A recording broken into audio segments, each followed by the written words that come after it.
Well, you ready, Linnea? I sure am. Good evening, everybody. Welcome to October. It sure is beautiful right now. And although Arizona sounds wonderful, I'll take this 55-degree day anytime. But we'll visit like in a couple of months. I'm just going to start off with a brief agenda, and then I'm going to turn it over to Jeff because I think we have some exciting VP news. So tonight, what we're going to cover is we have a new VP to vote on. We'll then go through our club updates. We have show and tell tonight with Bernard Hall and Ken. And again, with me, just to make it simple, alphabetical. Bernard, you'll go first and then Ken. The slideshow this month was Take Your Camera for a Walk, and the photos are amazing. More of a challenge was me doing the slideshow, but you'll see what that looks like. And then Jeff, I think we'll round out the show with a member image critique. And I believe Jeff said that he has 7 people. So I'm really excited to see those.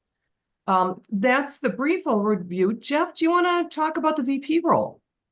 Sure. Let me just switch this. God, I'm out of practice. Yes, we got a person that volunteered for VP. Elizabeth Whitcomb was good enough to volunteer. So thank you, Elizabeth, for volunteering. We just have to go through the motion. Elizabeth volunteered if someone else is putting slideshows together because she does not know how to do that. Well, we can always work that out. Okay. Like I said, we can always work everything out. All right. So, Linnea, you really need to just say we need a motion to approve Elizabeth Whitcomb as Vice President of Menomonee Falls Camera Club. Or, yeah, we need ask for a motion for that. Okay, this job is pretty easy, isn't it? Okay. Yeah. We need a motion to vote and approve Elizabeth Whitcomb to be the Vice President of the Menomonee Falls Camera Club. So moved. Second. We have a first and a second, and then Jeff, that makes it official? Take a vote. Discussion. Sure. Can we introduce Elizabeth? Well, we could. Elizabeth, why don't you tell us a little bit about yourself? I think a lot of us know you, but maybe there's a few that probably don't. Most probably know me from Wacko because I've been around Wacko for many years now. As president and competition chair. Currently belong to Retzer Camera Club, but I'm trying to slowly work my way out of that one. I do go to Ware on Saturdays if it's not good weather. Otherwise, I'm just taking off. So I kind of need a club that's not a weekend. So I've known Jeff and Ken especially for a really long time, and I really like the program. So here I am. Thank you. So welcome. Yes, Yeah. welcome. take Jeff, a vote. I'm sorry, Linnea. is that the final part of this the formal process? Yeah, just you need to vote on it. Just Okay. have everybody vote. Hands up, please, if you Yeah. agree with Elizabeth. I'm sorry. I am scrolling through and I see it as completely unanimous.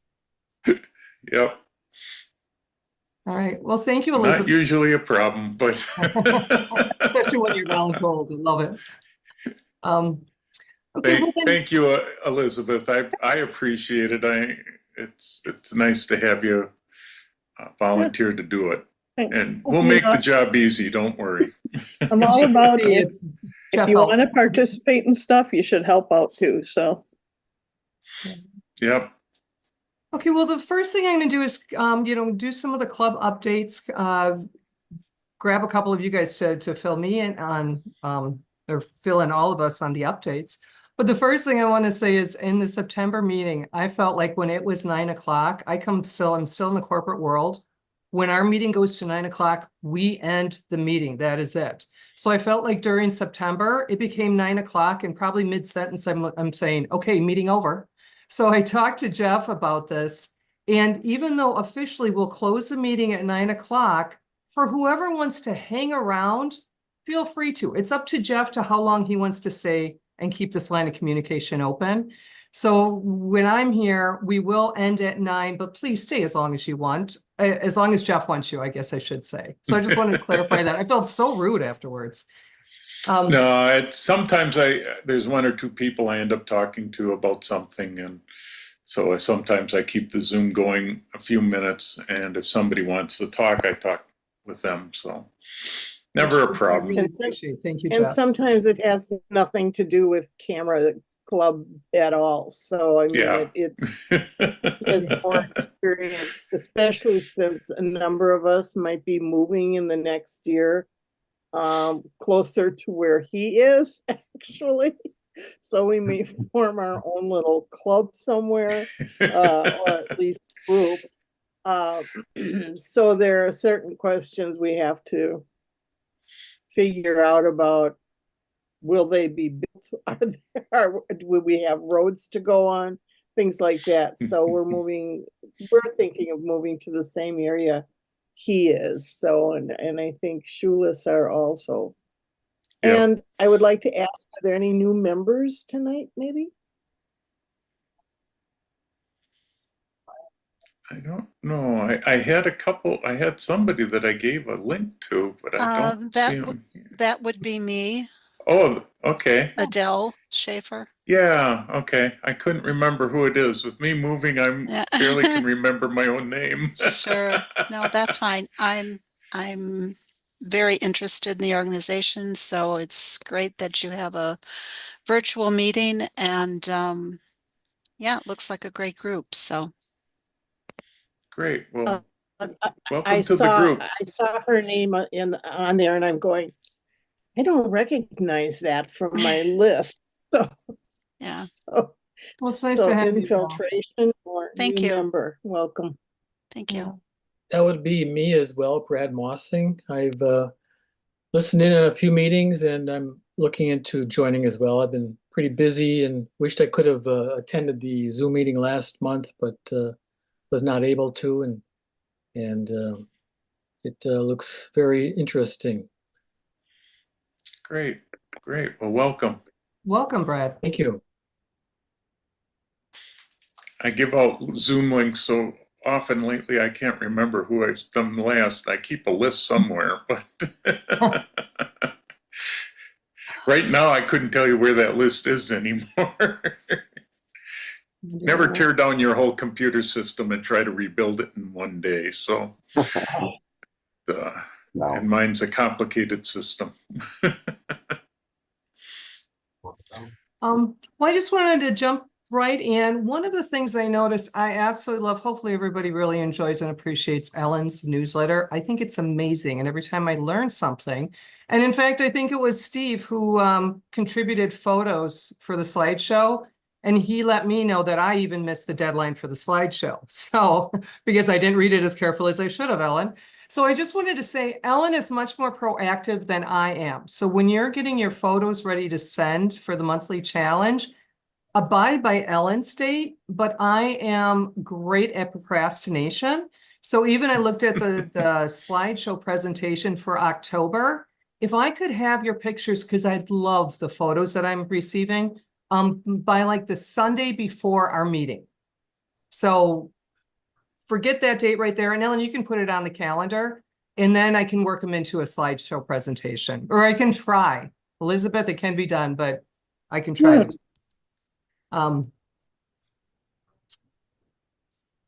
So the Sunday before the Yes, meeting. I think it's like the 31st for October. I just saw it with the fall, autumn colors, and that's what this next month is all about.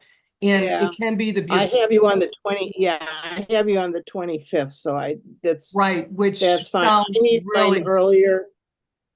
Yeah. I'm gonna be in Mexico, so yeah, I'm gonna need everything a little earlier, but I'll send out not a warning, what do they, oh, reminder. That's it, a reminder and a warning. Yeah. Okay, And unless you're taking me, I'm here and I can work on the photos that weekend. So I just figured with Halloween, there might be some really cool fall colors with the season still coming in. So I'm really good with that. Um, I talked to Brian Jensen. right. So Brian, oh, I'm sorry. Any questions on that? Okay, so Brian Jensen is our host and it's scheduled right now for Tuesday, October 8th. And that's the Modine Benstead Observatory. And he has asked, oops, I have his email here. He gave me some information in regards to it. He just said the plan will be for him to show the group the different types of astrophotography, which we will have on display at the observatory. I will explain what is needed for each type of astrophotography.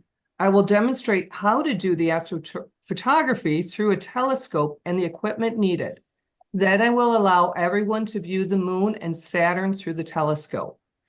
Now, the one thing I asked him, it is listed for 7 o'clock, and I should have clarified. I believe he would probably like us there by 6:30, just so we can all be organized by 7. And out of curiosity, if the weather holds, I guess I would like to know, just for, courtesy of Brian, how many people to expect.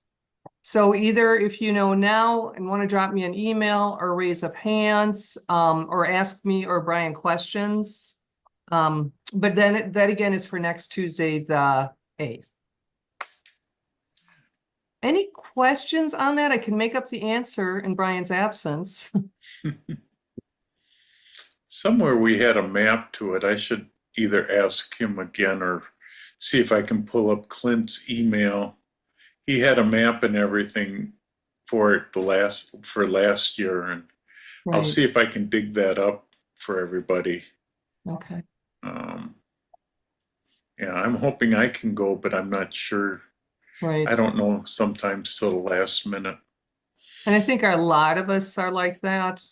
But if you could even, the Monday before, so if the weather holds, if you could just let Yeah. myself or Brian know, or Jeff. Okay, upcoming events. Alan, your page 4, photographic interests of all the really cool things coming up in your newsletter was really neat. The one thing I'd like to extend to anybody in this group, we do have the Facebook page. If ever you are thinking, hey, I'm just going to go by myself, I want to go see China Lights, put it out to the rest of us. Maybe a few of us can get together and make it a small impromptu field trip. But there's a lot of neat opportunities and there's a lot more out there, waiting to be discovered by us. Dues, Pat, I'll let you talk about that one. Okay, so far I got a little over 30 people that's already paid, which is pretty good. I'm just reminding people that haven't had a chance to get to it that we're collecting. We'd like to close this up by November 1st if we could. You could pay on the website, through the website, or you can download, there's a page to download with an address on it and mail the check out if you don't want to use your credit card. So that's basically, just a reminder. Thank you. Other upcoming dates, I just sent Patty a message today and I got your response, Patty. So Patty works with, and I'm sorry, Patty, would you like to talk about the parade? Oh, okay. Yeah, so I work for the people that own the Hussar's House of Fine Diamonds in West Bend. And they are one of the sponsors of the West Bend Christmas Parade. And this year it's on Sunday, December 1st. In past years, for the past 2 years I know of, we've been invited up as a club to photograph the parade and then submit our photos to the people that set up the parade website, and then they can use the photos, you know, to promote West Bend and the parade and that sort of thing. And typically they send us, you know, a little bit of money, you know, for our participation. And yeah, so it kind of helps out, you know, like paying for our website or different things that we have to pay for. And it's a really fun event. My feet got really cold last year. I'm going to get warmer boots this year. But it is really fun, and they want kind of a mix of photos, not just, you know, the parade, you know, participants, but also, you know, shots of the people enjoying the parade and, you know, the kids and, you know, the scenery and decorations and stuff downtown. Kind of a mix, just like you would see if you were looking at a travel brochure or something, and the kind of photos that they take and put in there. So anyway, it is fun, and you know, everybody, you know, is invited up to participate.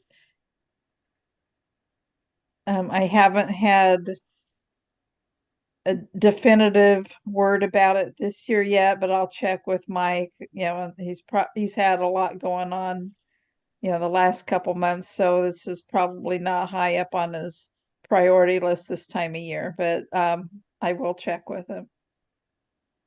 Cool. So you don't have any time? I think the parade starts, what was it last year, Linnea? Was it around It is 5. I checked on the 5 website. p.m.? Yeah, that's is what I 5. was thinking. Yeah. You know, it would be cool too. I know Patty and I went last year. If other people were interested, even meeting for coffee or something hot, you know, before we go out, you know, right downtown, because it's so pretty down there. Or maybe when we get really cold, Patty, that's when we should go for that coffee. Yeah, yeah. Okay. Any other questions on the parade? All right. The one thing I thought was fun is the kids are always like, am I going to be on the news? What news channel am I going to be on? So the kids are really, really involved with it. I just didn't know what to tell them, but we'll work on that for this year. Going from the parade, which is on the 1st, Brian, would you talk about our Christmas get together on the 3rd?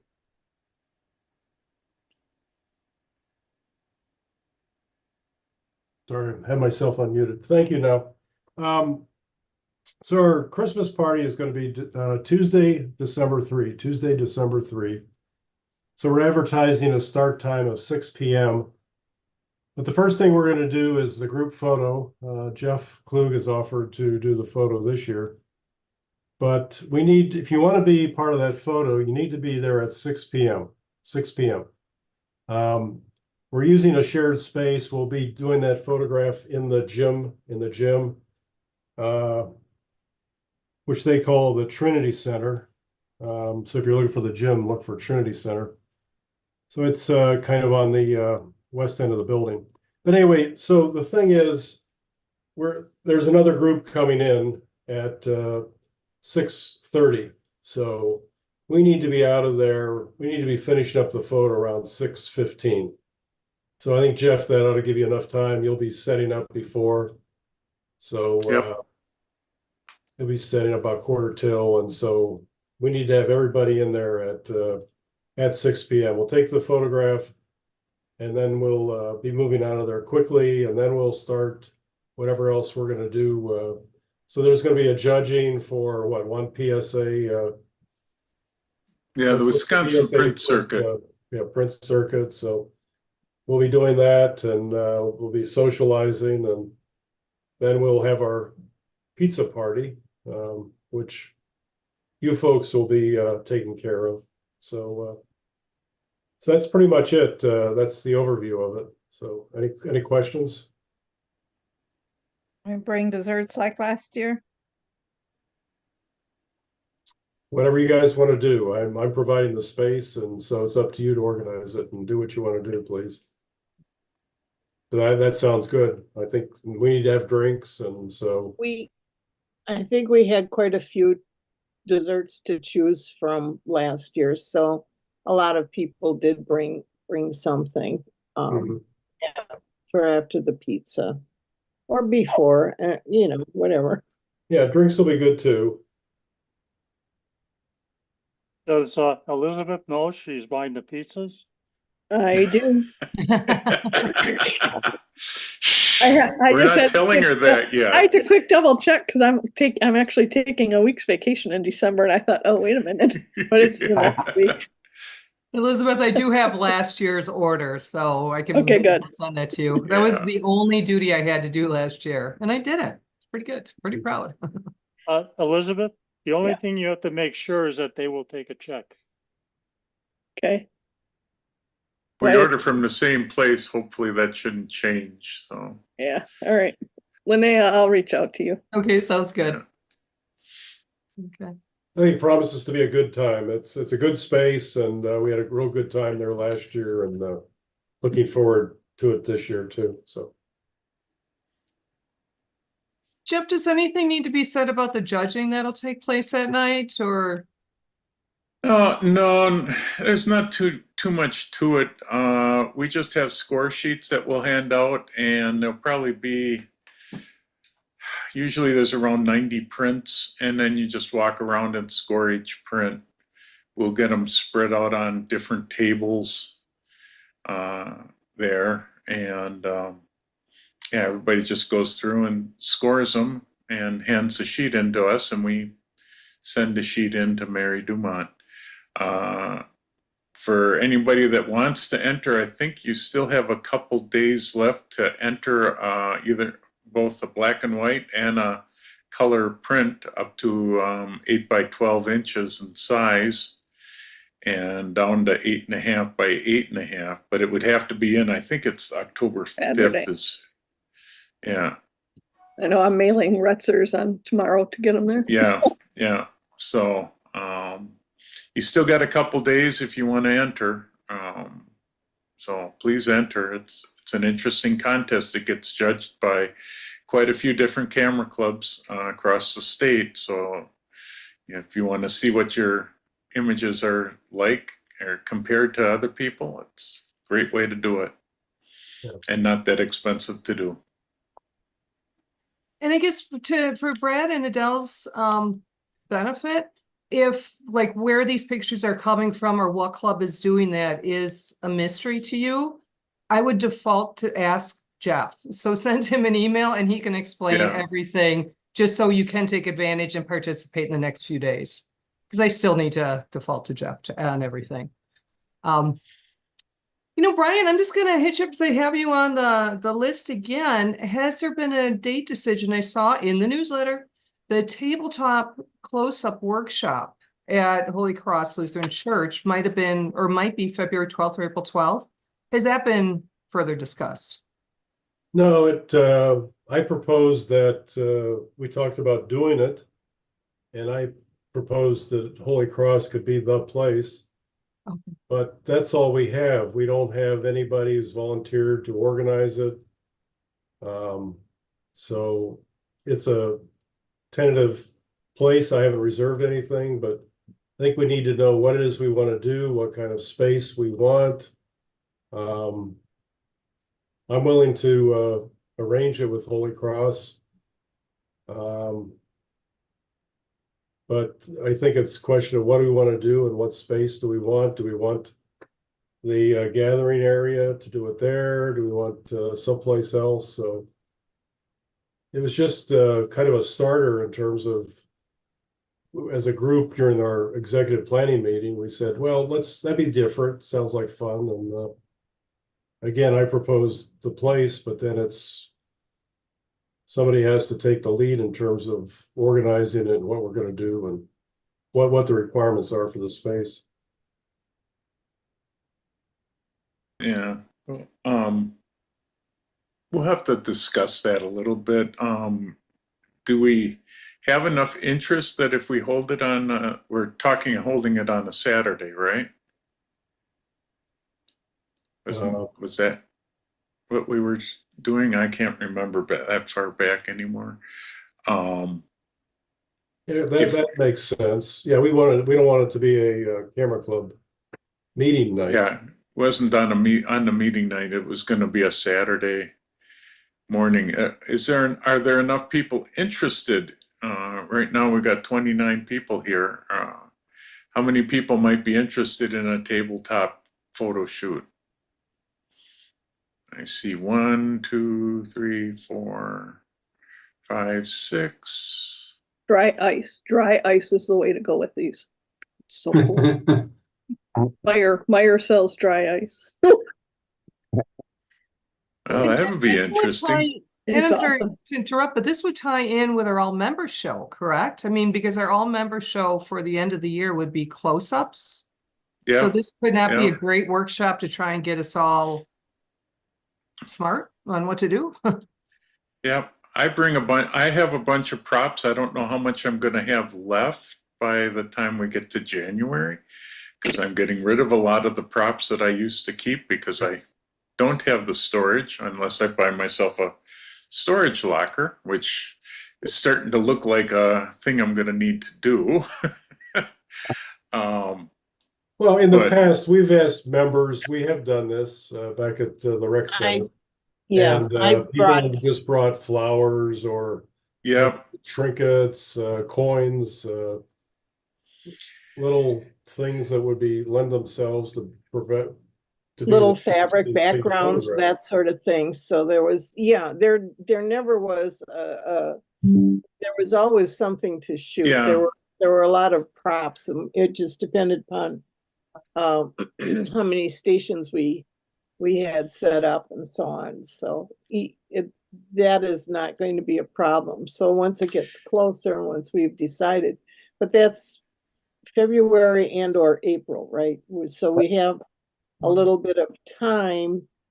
well, I thought we were doing it at the beginning of January. Wasn't that the date? Or am I wrong? What they Give My me a- answers all come from the newsletter. I will let you know a little bit later. Let me look through my papers. I can't tell you because I sort of misplaced half of my paperwork that I had. It's in my computer somewhere. In the other computer. I will let you know by the end Yeah. of the meeting what dates were on there. So yeah, So I've been we purging can. here as well. So It looks like we have Unbelievable. enough people interested, so we'll work on it and So Get it who, set up. who do we want to be on the work on it team? I'll work on it. Yeah, I'd be interested. Maybe we can just form like a little committee or something that can work together to pull it together. yeah, I Okay. have So if we got Patty, no we got problem working. Linnea, we got Jeff, we got Brian. That's I'll do probably it, yeah, me. enough. Brian, you can put Elizabeth down. Hmm? We do this all the time for where? yeah, Okay. put Elizabeth down on there then. Okay.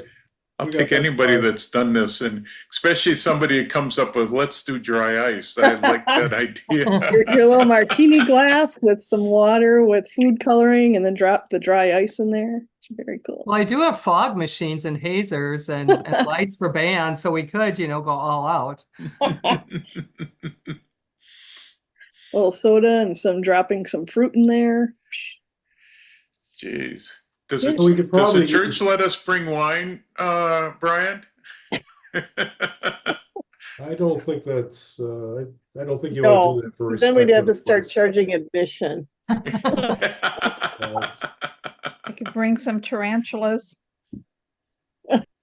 Yeah. I don't know about like that those. one. Ooh, then I'm definitely going. So do you think, well, Jeff hasn't been there, but Patty, you were there. So do you think the round tables and the gathering space would be sufficient? Spread the things out there and who was, Yeah, as Yeah, long as you have multiple tables, that's what we need. Yeah, okay, Be a And great- that's not a problem because the tables that were set up for the Christmas were more than adequate probably to put at least, possibly two. Well, you don't want to get other photographers in there, but yeah, they will hold multiple little focal areas, so to Yeah. speak. and there's way more space than we had at the community center. And we used to do this Yes. there every year. Yeah, absolutely. All right, well, it Okay. looks like we're gonna put something together. Brian, thank you. I love the idea, just because I need help. I mean, it's a great idea anyways. Is there anything else like field trip wise that has been talked about that is in the planning stages, or basically is that enough for tonight? Well, I don't have a field trip, but I do have, we do have World War I reenactment coming up this Saturday at Old Falls Village Park.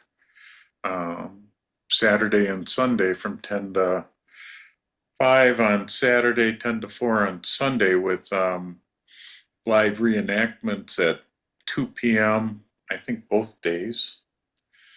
So if you want to see World There were- War I there were reenacted, There were 2 reenactments. My suggestion is to go to the website, because I had to talk with, I think her name was Nancy or something. I found some discrepancies in dates and in times, and I got the closest ones once I talked to her, but I don't know if she, and then when I went back to check on another one, the page was missing. So I was wondering if maybe she was well, updating it. I or- can tell you that it's coming up this weekend, October 4th and 5th at Old Falls Okay. Village Park between 10 o'clock and 5.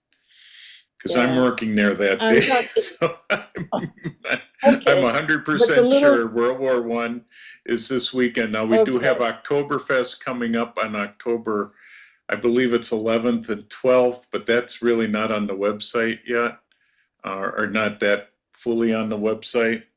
And if you've got kids, we got a Halloween thing coming up near the end of October where it's a spooky walk through the woods at Old Falls Village Park. 13 and older, yeah, right. Yeah. So that's towards the end. But I also know the timing for the World War I. Apparently, I think on Saturday the enactment stopped, but then the beer garden opens. So Right, that's the what beer she's garden going to opens do. at Why it was open.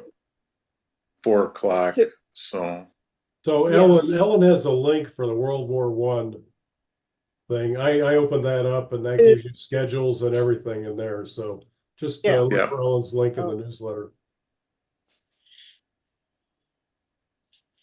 So I just try to push it. It should be an interesting day. You can get pretty close to the reenactment stuff. And then there'll be people in the park that you can talk to and get close-up photos of if you want. So, plus we have good beer, Yes. food by Art Lounge. So we're trying to promote Art Lounge. They need all the promotion they can get. So. And I'm sure any photos at this time, Jeff, will have beautiful fall autumn colors that can be submitted then for the We might have. next It's- show. I don't know. With all the drought out by me, there's not much color at all, No. Yeah, do some unfortunately. background swapping on that one. Yeah, Photoshop, okay. Yeah. Well then, good. Roger, you Oh, have wow. some. Roger has his hand raised, so You're on the other screen. Go ahead, Roger. Sorry, I was just picking through some stuff and accidentally picked on the hand. oh, okay. Well, it works. Yeah, Yeah. it works. PSA news. PSA, they have their next one coming up middle of November, I believe. I don't have much information on it yet, and I should have because I'm writing the newsletter. Just a second. So it's Sunday, November 17th, and the speaker is on storm photography from our newsletter. Oh, that's, yeah, Mike Mazul. Mike Okay, Mazul thanks, again? Brian. Yeah. Um, Maybe Ellen. So yeah, with everything going on, I can't find half of my stuff yet, and I've got to start working on that next newsletter, which is going to be interesting. And I found the information, Jeff, the tabletop close-up workshop. My notes say Tuesday or Saturday, February 15th or Saturday, April 12th.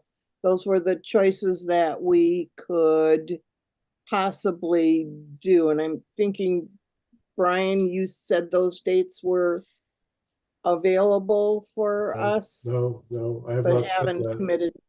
I said we need to figure Okay. out what we want to do, and then I'll find the space for it. So I think I Okay, can go ahead. okay. So I think All right, probably yeah. Saturday morning is going to be tough to get the gathering space because there's so many things going on. But I'll find some other rooms. I may find 2 or 3 classrooms, close together, and we can do that there, and that'll be just fine. Sure, we can I figure think, that Right. out. we were talking about February as a starting one, and then in case if it snows, then we have a backup date. I think that's what Yeah, we were talking about. probably. But I think Probably. let's shoot for the February date. It gives us something to try to do in winter. And Yeah. if that doesn't work out, we can do the April Yep, theoretically. Okay. sounds good. Wacko, any competition updates? Well, the competition uploader is open until October 13th, which should be a Sunday night. We have portraits is the open theme, and it has to be human portraits. And nature is Ken, help me. Birds. Birds.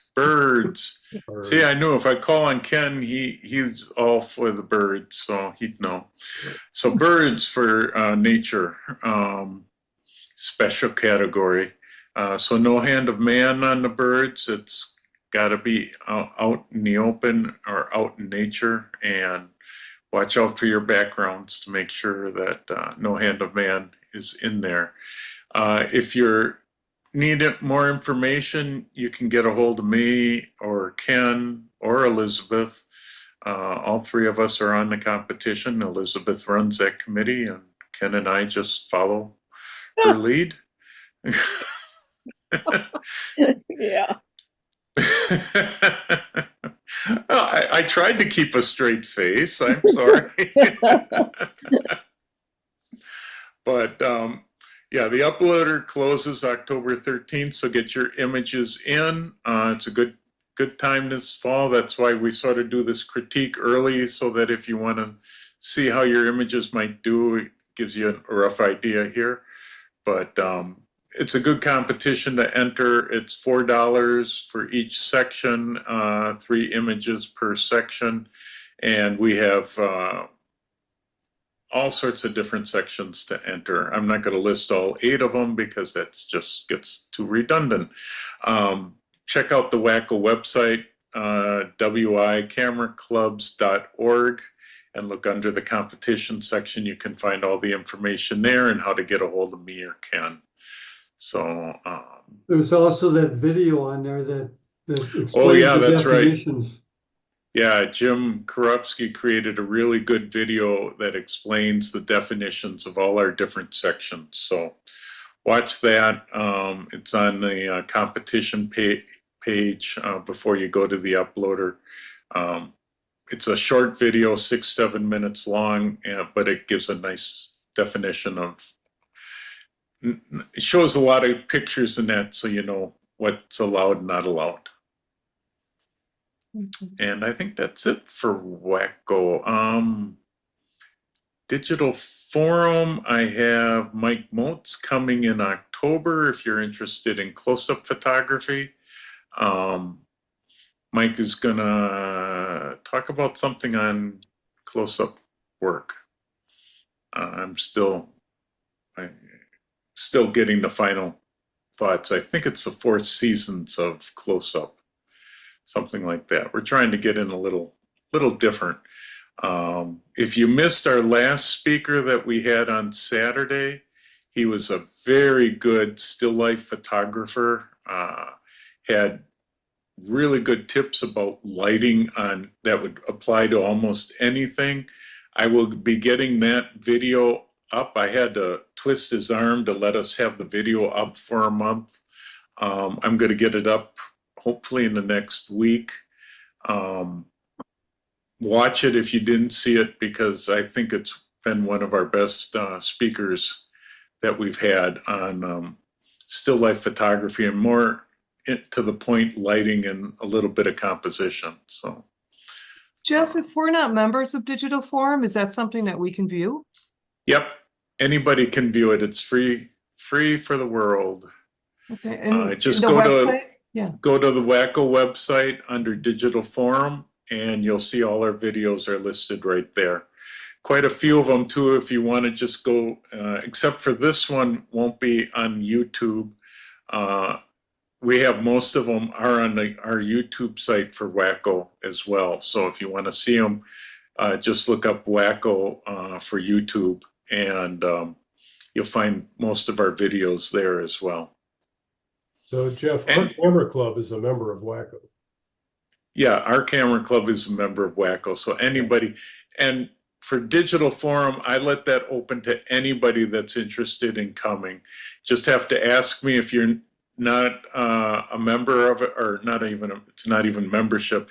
If you don't have the link for it, just send me an email and I'll give you a link for the Digital Forum. You'll get a notice every fourth Saturday of the month at 10 o'clock for our next speaker. Thank you. We will be going then into the show and tell, unless is there any other updates or anything else that somebody wants to share? We probably should get going. We're running late. Okay, well then, Bernard, that was your cue into getting ready to share your show and tell, please. Okay.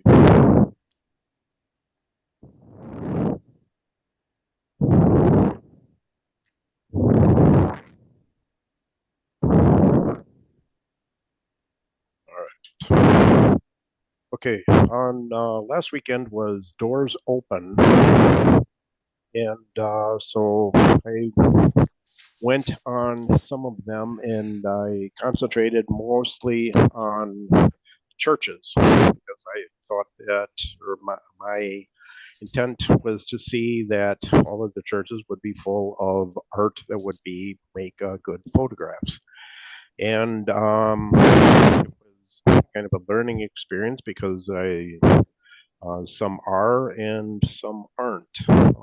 So on the outside, some things that are characteristics are the spires going up. A lot of these pictures I didn't do, say, a lot of retouching. They're mostly out of the camera, so they do have the lean in on a lot of these. Yeah, this one I kind of widened to fill up the slide, so that's kind of stretched a little bit. Then on the inside, there's a lot of stained glass windows that, of course, will work best if the thing is backlit. Somewhat close up.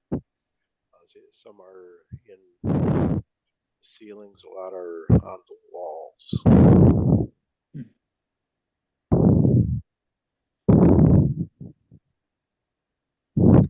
This is the St. Joseph Vats Basilica.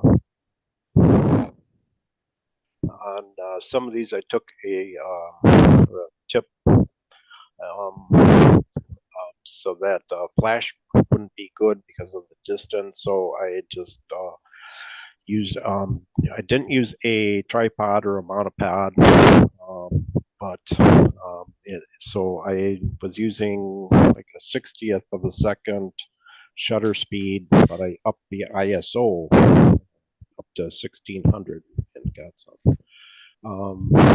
This particular church here was kind of a surprise because it didn't have a lot of decorations of what I was expecting. It doesn't even have pews in it, but it is still an active church. And as you get to some of the older Catholic and Lutheran churches, a lot of them have a lot of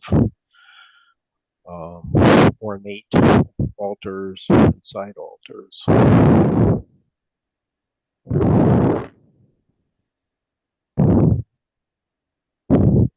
This is one of the older, I think it was a Greek Orthodox church.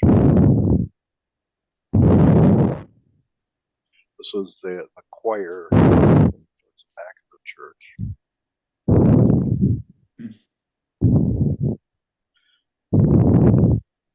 This is an older church. The newer ones seem to be less ornate.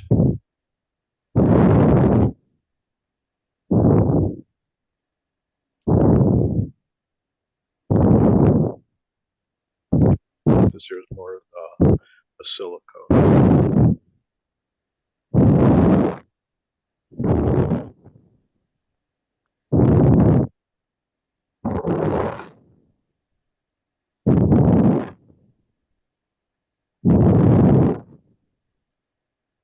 But I don't remember where that one.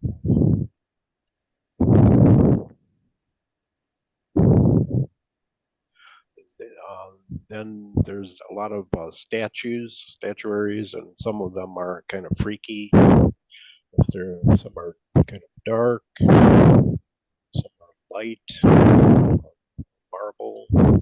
Some try to get lifelike.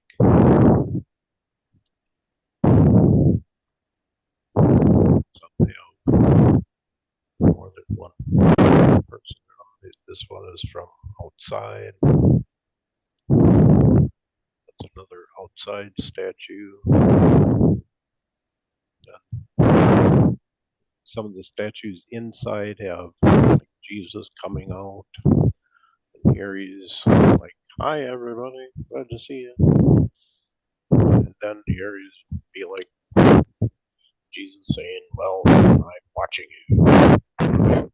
There's a lot of variety of artwork in the churches around the cities, and that's a real brief selection of them. So that's what I have. Oh, those churches are beautiful. Thank you.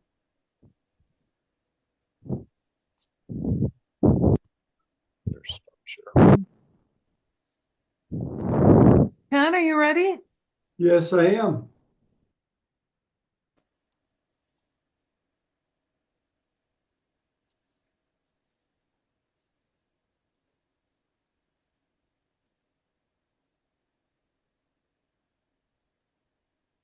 What I'm going to show you is a variety of birds in a variety of locations.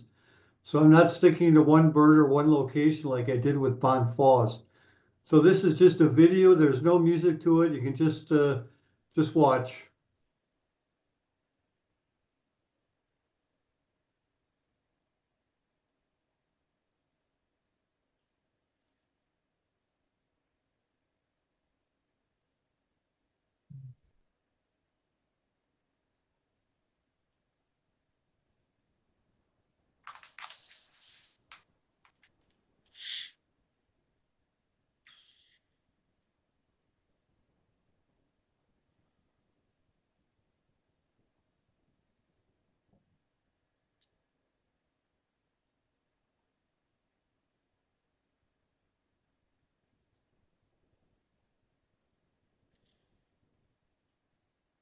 A lot of times when I go to Florida, I like to go in March and April when the breeding plumage is there. And it really makes the birds at their peak colors.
And that was really amazing.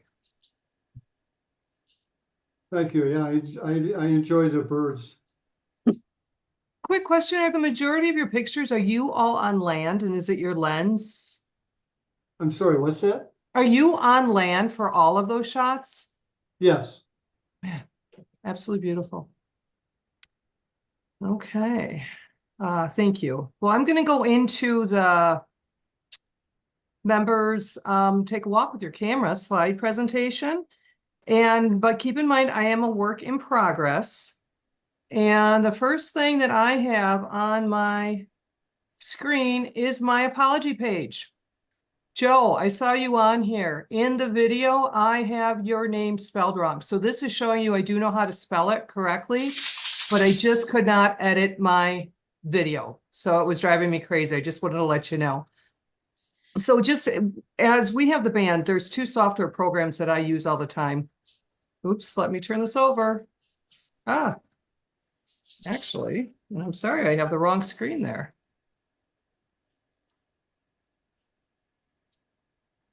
I even practiced this.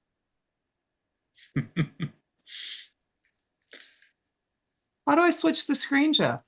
Is on my other? You might have to stop sharing, or you Okay. could, and It then was go supposed and to make just sure you pop pick. right up. Yeah. Okay, there we go. Anyways, this is Cyberlink. I use Cyberlink for my videos, which I'm not good at it, but this is the first time I'm doing a slideshow presentation. When you see it, a lot of the transitions are kind of whatever, but this is my first time. So work with me this year and we'll see what we can do.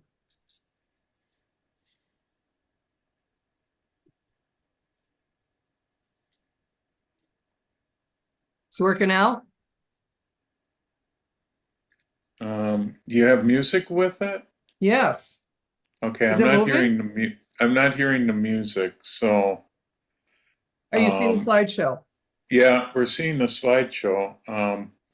What it could be is if you need to check a box in the screen share to share sound, and you might have forgotten that. No, I just didn't know that, Jeff. Again, you got to work with me here. I know. You can stop and start it Okay, over thank if you, because it is so much better with the music, let me tell you. Yeah. All right, sorry, guys. So just stop the screen share, and then when you click share screen, there should be a box. I'll be really good next time. Okay, share screen, I see it there. Then there Oh, should be share music. sound. How Yeah. easy is that? Okay. I'm Tell- taking notes. There we go. All right, thank you.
And there you have it.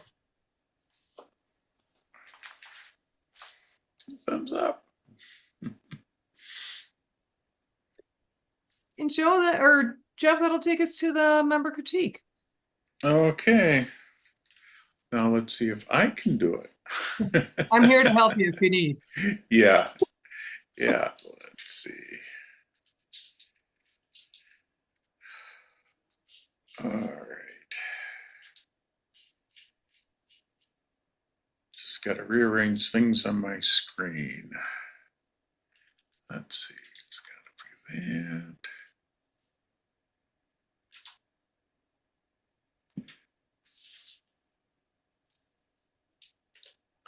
Okay, so you should be seeing my Lightroom.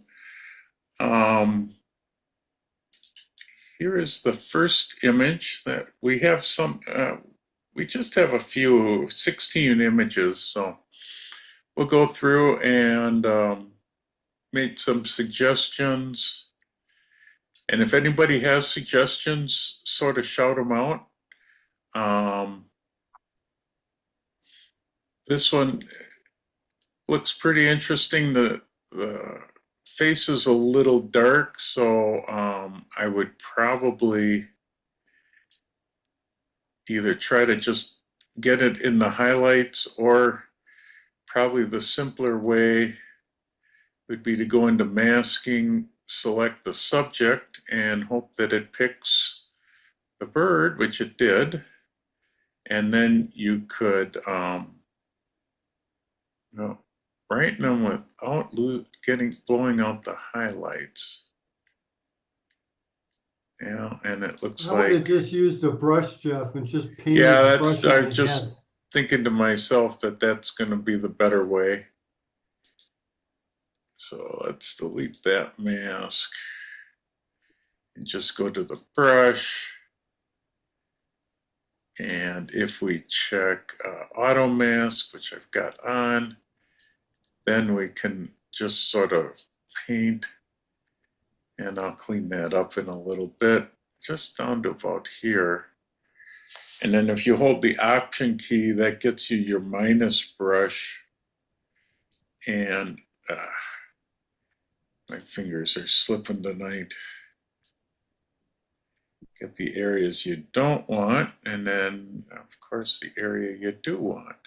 Now we should be able to just brighten that guy up a little bit.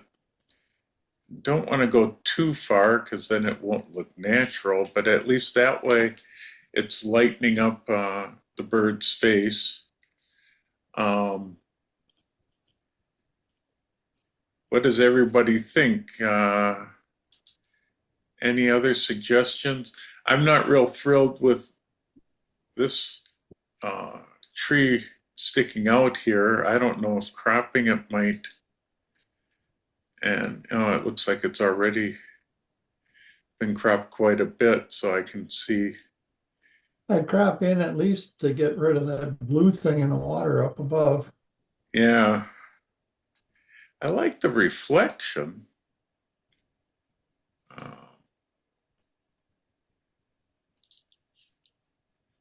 I almost think,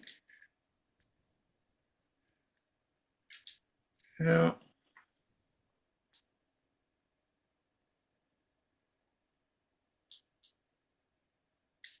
You could go there. That's not quite as, with that tree, not quite so bad.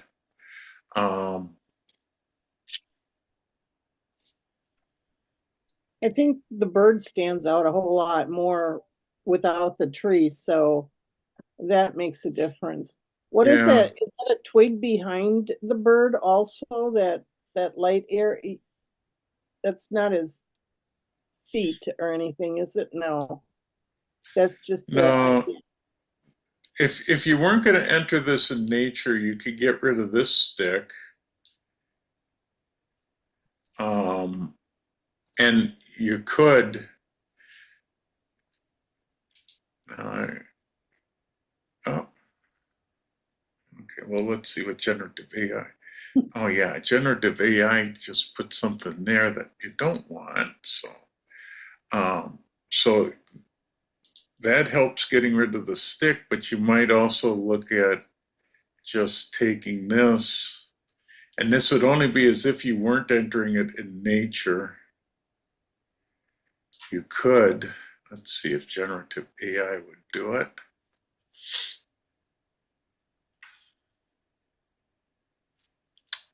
Yeah,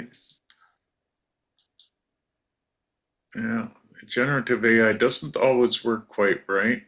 That's not even doing a good Jeff, can I job. just make one quick suggestion? If you Sure. ever try to get rid of a tree branch like you're doing there, generative AI looks at your whole original picture, even though it's cropped. So Yeah. it sees the tree branch in the parts you don't see, and it thinks it should put more tree branch in. So you almost have to uncrop it and then take the tree branch out, and then you can recrop it. Yeah. Trouble is, it's such a big tree to get rid of. It probably just easier to do something like this if I could find enough. Right. Well, what if we did a clone? Now there, that probably works. Let's take a look. That works. So sometimes using the old tools work the best. The generative AI I'm finding works so. Yeah, Jim's right in that it's looking at the whole image. They've got a ways to go. I usually, if I'm going to do anything important, I go to Photoshop because it works better in there yet.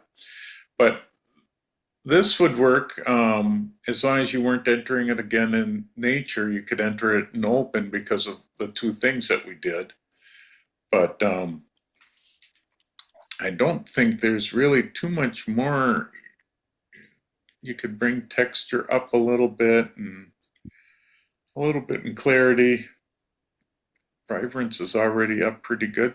So on the whole, this really isn't too bad of a shot. I might crop just a little more of the bottom off. I don't like that little bit of rock that's showing in.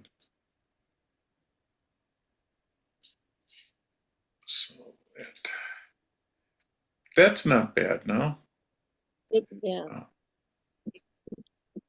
Jeff, as far as the future of entering photos, do you see if AI is going to change things, or how difficult is it going to be to hold on to as close to the original with all the different tools that are now available? Or do you think some modifications are going to be coming along in the next couple of that's a years? long discussion that we've had at various levels in WACO and in different groups. I believe that it should be allowed in a lot of it. In nature photos, it's not probably ever going to be allowed. In photojournalism photos, it won't be allowed. But it's getting to the point that it's hard to know when it's been done and when it hasn't been done. So you're trusting on the integrity of the photographer.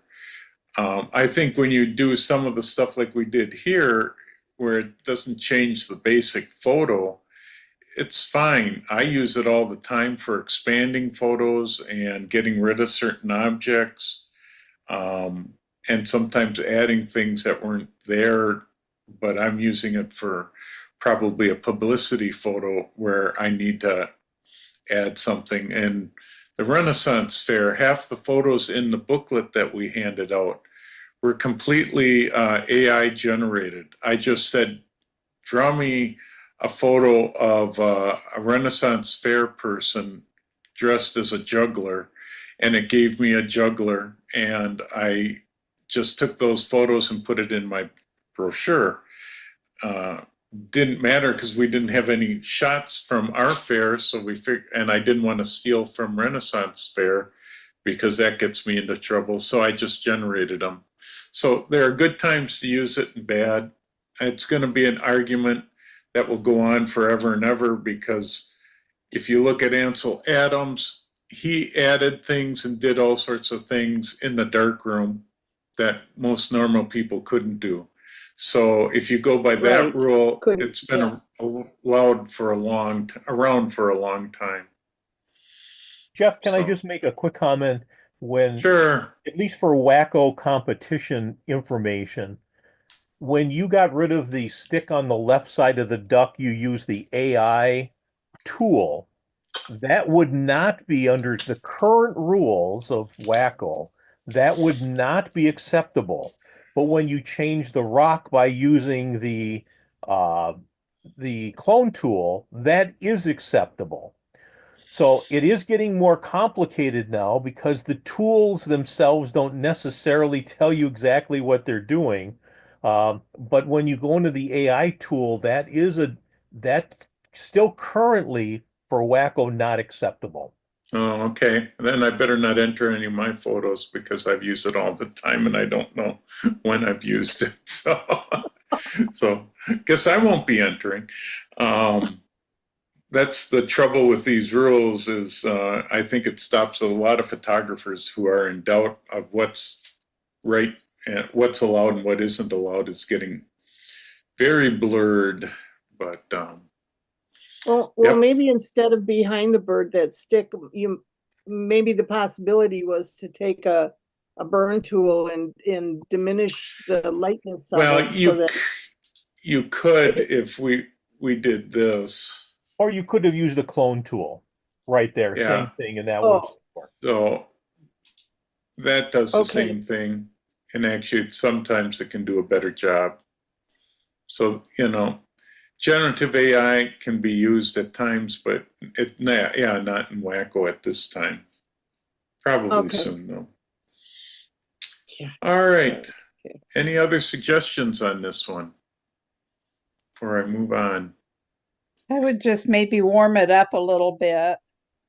Yeah, that's a good point. Yeah. In fact, maybe doing a background and warming up the background so the background has a slightly different color tone to it, and that might make the duck stand out a little bit better. Okay. So if we pick, where am I here? Create a new mask. Select background.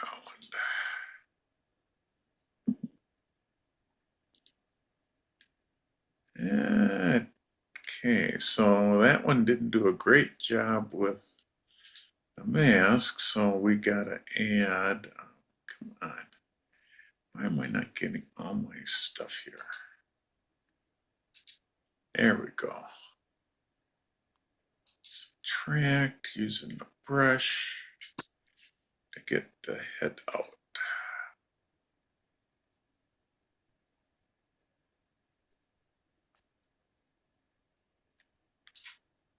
Everything else looks like it got it.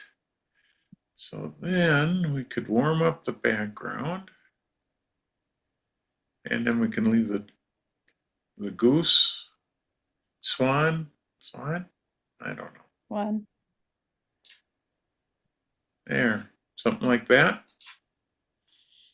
It warms up the rocks in the water a little bit and keeps the swan nice and white. Okay. All right, let's move on. Here we got a nice little deer or fawn. I would probably say that cropping in to get rid of this tree would probably help. And I don't know if it's me, but it looks like he's a little crooked.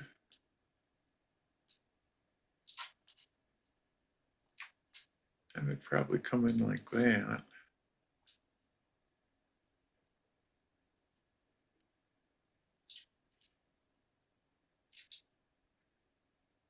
And then bring out to, because he's got a little bit in the shadow. His side facing us is a little bit in the shadow, so I would open up the shadow area.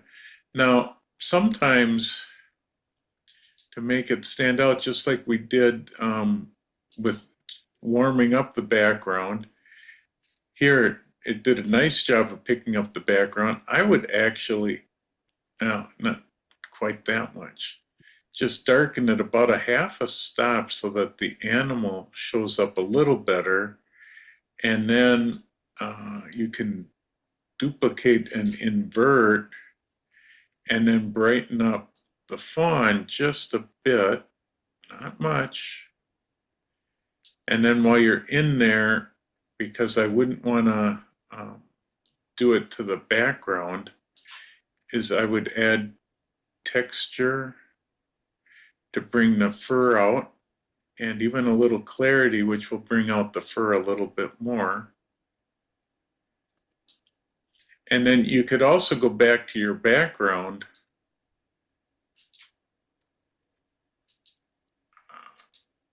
yeah, this one. And you could actually go minus on the clarity. What does the lens blur part to? Yeah, and that was going to be my next Oh, suggestion. can you get is that on? And Jeff, the whole thing just looks kind of blue, so maybe it's a white balance issue. Maybe you Yeah. should try just changing the white balance to something. Right.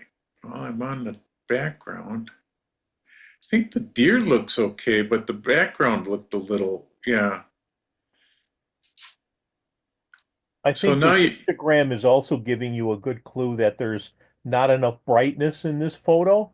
Everything is down on the bottom half of that, and you don't really have any real whites at all.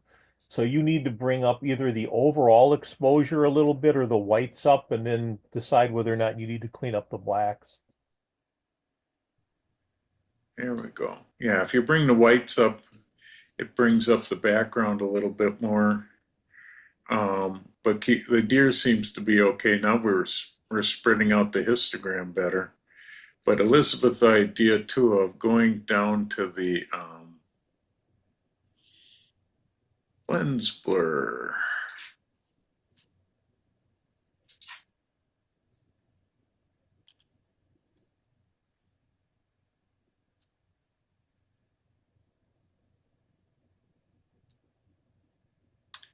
Come on, think it over.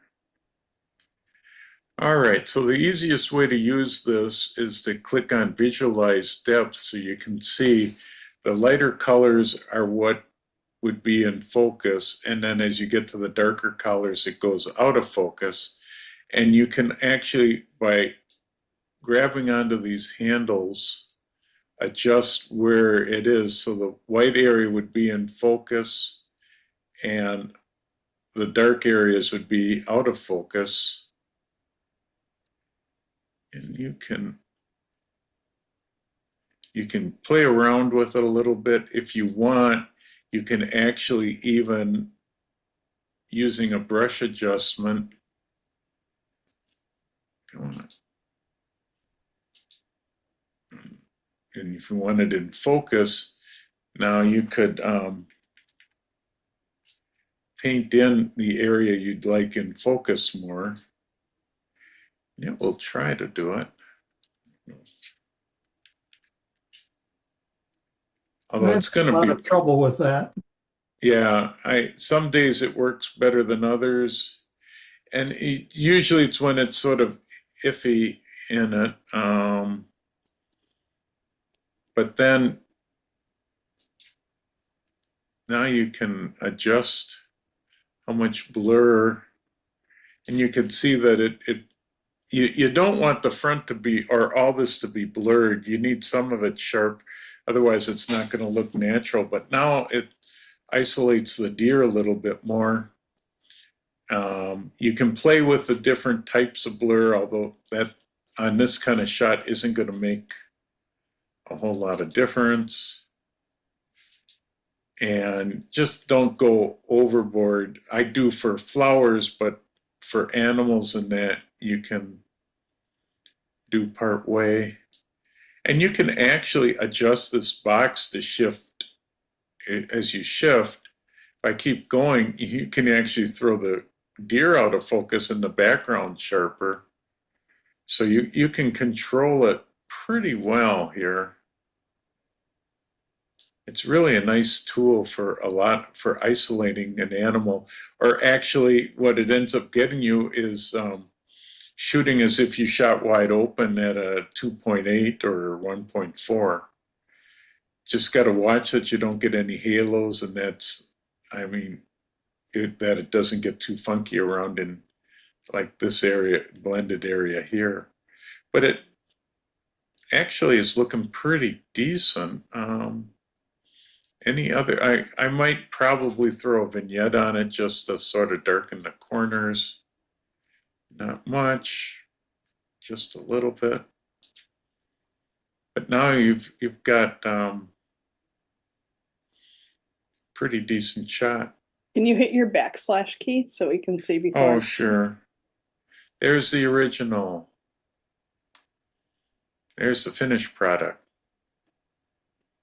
Quite a difference.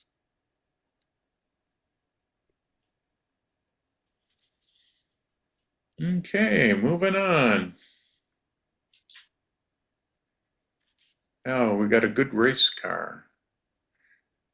Nice blur in the panning. Car is nice and sharp. Yeah, really good job.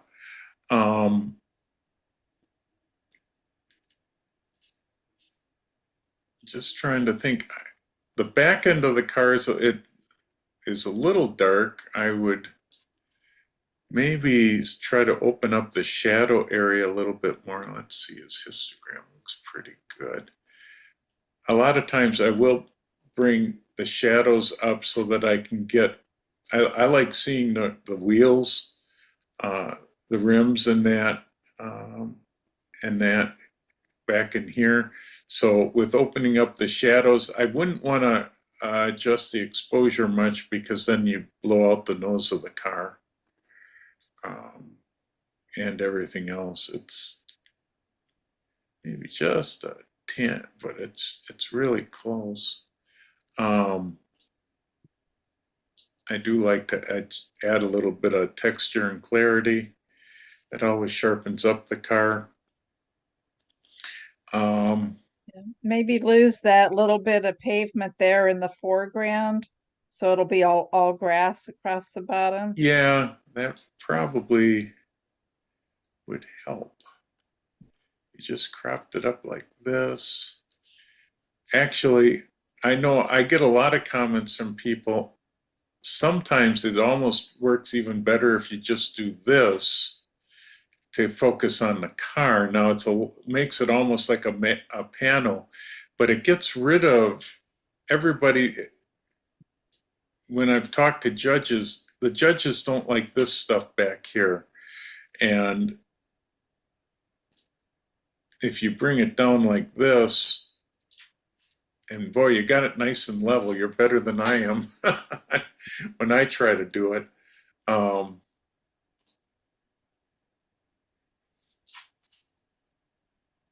Jeff, you just brought up something that really does have my curiosity. I'm a slave to making sure that it's proportional, to how it was shot, or a 4:6. Do you always do random, or not random, but what works for the subject? I don't care what I crop it at. Okay. I've never let myself get tied to that. I gotta admit, if I crop nowadays, if I can get it to fit, I actually use 16:9 because that's what most of the video screens are and TV sets. And I actually have a video picture frame at home that's 16:9. And so I will crop a lot to that to have it fit something. If I'm not getting it to fit to any size that I care about, then I just go to a custom crop and I don't pay any attention to the standard sizes. So if I showed most of my race car pictures, they're all sorts of different sizes. And it's the only time I think about proportional sizes is if I want to print it on a specific size piece of paper. Oh, thank you. So, Very freeing. yeah, I've never really worried about it. When we do competition, since it's being projected, it's going to show up like this now, and you've got everything, just the way you gotten rid of all the distracting parts of it. Now you could go one step further. It doesn't really need it because the panning was done pretty well, but you could, if you wanted to, do the lens blur again. And let's see if we tighten that up a little bit.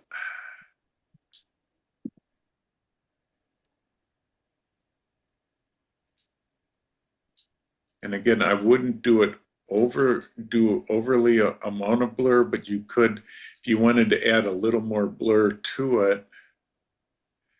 See, now you're getting the words, behind the car a little more blurred out. Well, Jeff, how would the blur work to blur out the spectators to make that more acceptable? Yeah, you could. Let's see once. So let's bring them back.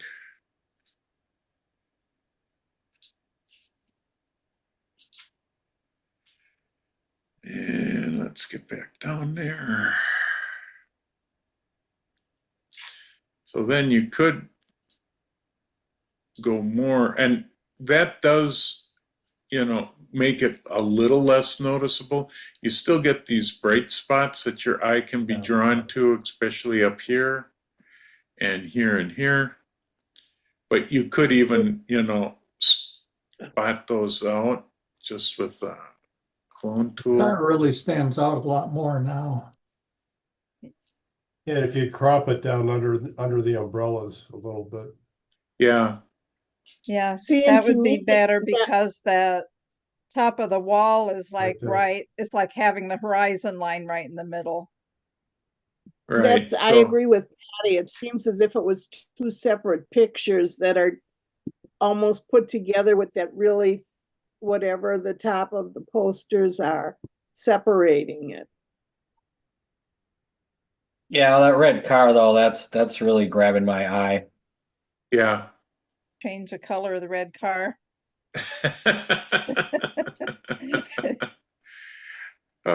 You Dark could, green car. I have done where I've gone in with a brush and the mask, and sure, it's right on top of my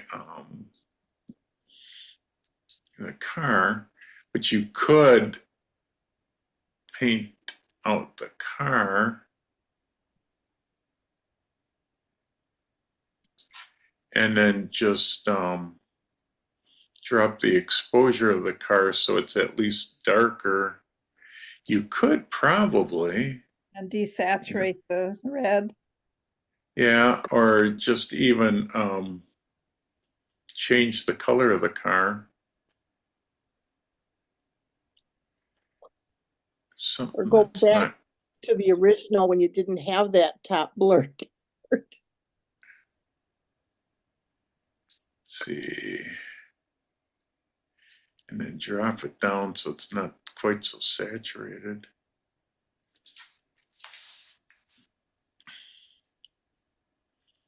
So that, that would be one way too to make it a little less noticeable.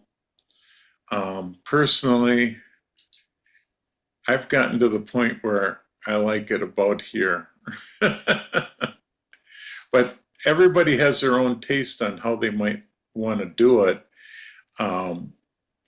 The other thing that you can do is, but this is completely cheating, would be to take this, go into Photoshop this way, and then expand the top and the bottom to fill in what you'd want to fit a standard size if you needed to. But again, that's not allowed in competition, but if I was using it for my personal stuff, I would still do that. So that's where I end up using AI.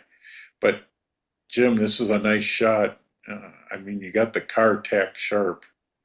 Thank you. My biggest problem is with the cropping, but I like the free crop like this. I think that's the right answer. Yeah. I get a lot of people that have told me that's the best way to do it. So here's the before and after with just the adjustments. You can see there's not a whole lot that we did to it. But, you know, opening up the shadows certainly makes a difference too, especially in the back end of the car. But Yep. yeah. Good. Can I make Nice just one job. other suggestion for you, Jeff, and see if Sure. this would work? I don't know if it Sure. would. I would take a radio filter and I would make it right over the brightest part of the hood of the car. So I would extend it a little bit out and I would bring that brightness down. Then I would try to take the entire subject area of the car and bring it up in brightness. So then you'll be able to bring everything up. Then you'll just have to check for the blacks to be sure that you've kept blacks in line. But I would do Yeah. that radial over the hood first, bring that down a little bit. That'll kind of match the rest of the car because that's the hottest part of the car right now. Yeah, it is. So you would do it something like that? Yeah, something like that. I'd move it up just a pinch from where you are. And I would use it at this point. I would try exposure first, but you know, if that doesn't work, you could do highlights and exposure. Yeah, I That's could too see, much. yeah, Now if you now it's getting muddy. That's too much. Yeah. You don't want to lose that. So maybe try highlights a little bit and see if you can get just a touch out. And now see if you can go to the car and we'll brighten it back up again, but we'll do it by doing the whole car at this point. So you would do Oh. subject and see if that works. If that doesn't, by the way, one of the things I use a lot now is the object selection. And that usually can do a great deal. But yeah, this might even work just for something quick right now. Now bring it back up, and that'll bring everything more in line with the other parts of the car. Yeah, okay. If for some That's a reason the blacks, let's say you had to move this further, you would then take the blacks down a little bit to realign them to be true black, and that wouldn't affect the other colors of that car, and then that would work great. But I think now you're getting it a little bit easier to see the whole car. yeah. No, that's a good tip. I like that. Yeah. One little tip that I learned watching Kelby One videos is anytime you've got a subject that's got any kind of print, you know, numbers and letters and stuff, whether it's a football uniform or, you know, a car, take your brush and sharpen it and then just go over any place where there's text on there, and that'll sharpen up that text and make it look really crisp. Okay. And just one other thing that I don't know if in this case it doesn't make a great deal of difference, but many times in the foreground part of the picture, if you take a gradient filter, or sorry, a linear filter, move it up and just darken it a little bit, that would make that front part in front of the car a little less bright. And no one will ever know that you did it if you did it just a little bit, but it would then really focus your eye right to the car. So you're talking to a linear gradient Correct. and From the bottom up, just below the car. oh, okay, from the bottom up. Oops, I'm gonna have to dump that one. Delete mask. So linear grade, just from the bottom you're talking about? Correct. Just from the bottom up to the bottom of the car. And that's kind of a soft version of it, but it'll still work. If you just now take the overall brightness, so we just go right to the exposure and bring it down just the slightest little bit, and that'll give us a chance to bring that brightness down a little bit. And all of a sudden now your eye will go more to that car. In fact, Sure. now you probably could even brighten up the entire picture a tad now to really make that car pop. But again, you're gonna have to watch the yellows on the hood of that car. Yeah.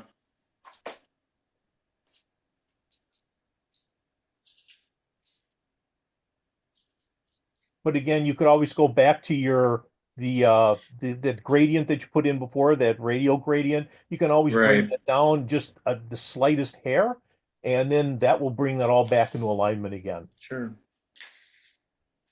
So that certainly, those are all great tips. See, we all do things a little differently, but yeah, that's certainly, you know,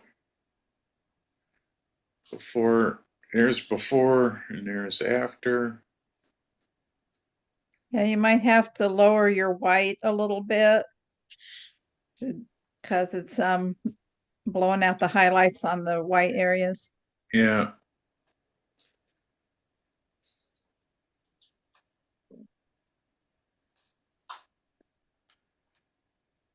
A bit of blue. There, that helps a little bit. Bring the highlights down just a little more.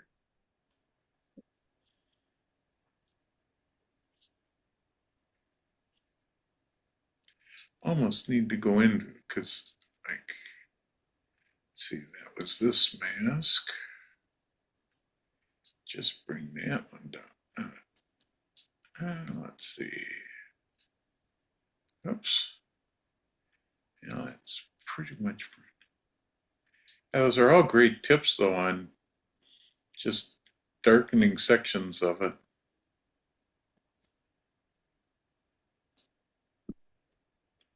Just got to watch, yeah, if you go a little too far, you can see how the top of the hood starts to get. I mean, I suppose the person could, yeah, even just. But just remember, you can brighten that more now, because if you look at your histogram, you really don't have anything of true whites anyway, for the most Right. part. So you could now overall brighten up this photo. As long as that hood was darker, now it will come up to normal brightness. Yeah, something like that would probably be good. The asphalt looks decent. Getting a little bit maybe in here, I don't know. But yeah, no, good tips. So before and after. I like the wheels because that's sort of the important part, especially if you don't see the face. The wheels spinning is always good. Great.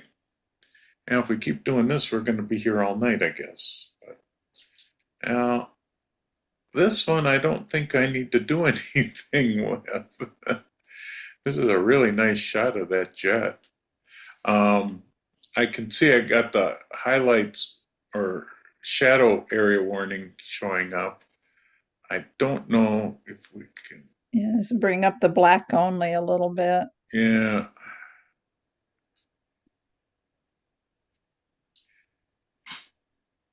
Let's see what it looks like without. If I turn those off. Actually, I would. Maybe I would bring it up just a bit. Not much. I don't think you need to do it too much, and you could maybe bring the highlights down just a teensy bit. But it's a pretty good shot. I like how the haze sort of lightens out all around, and the jet looks good. Nothing's blown out. Yeah. What if you add just a tiny bit of clarity? What would that do to it? Yeah, that might.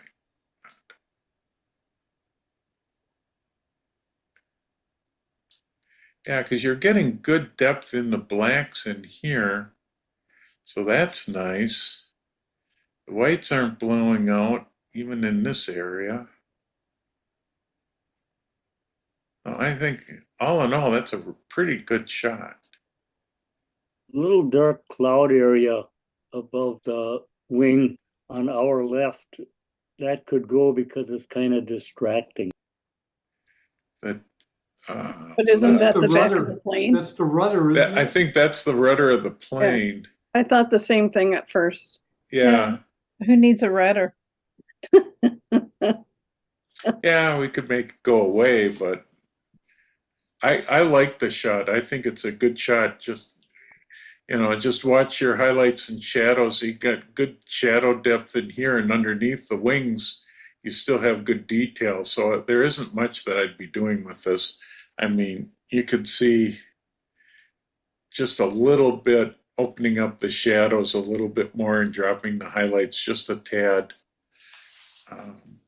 Otherwise, I think it's a pretty good shot. All right, this one here.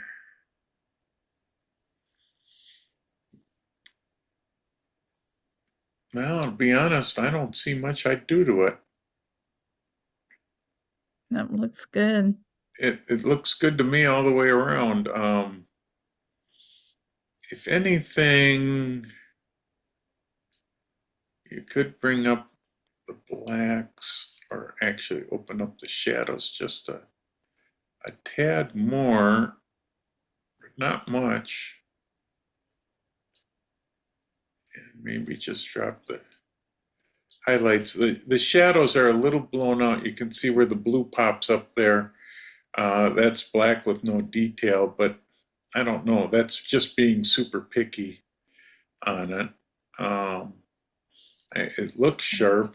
Not that I can zoom in much for the size files we work with, but I mean, the cropping looks good. Color, it's nice color. If you would want to, the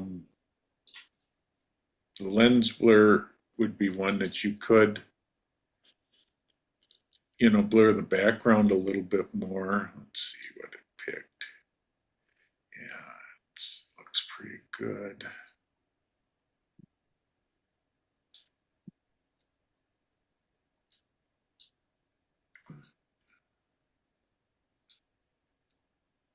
So that if we do that,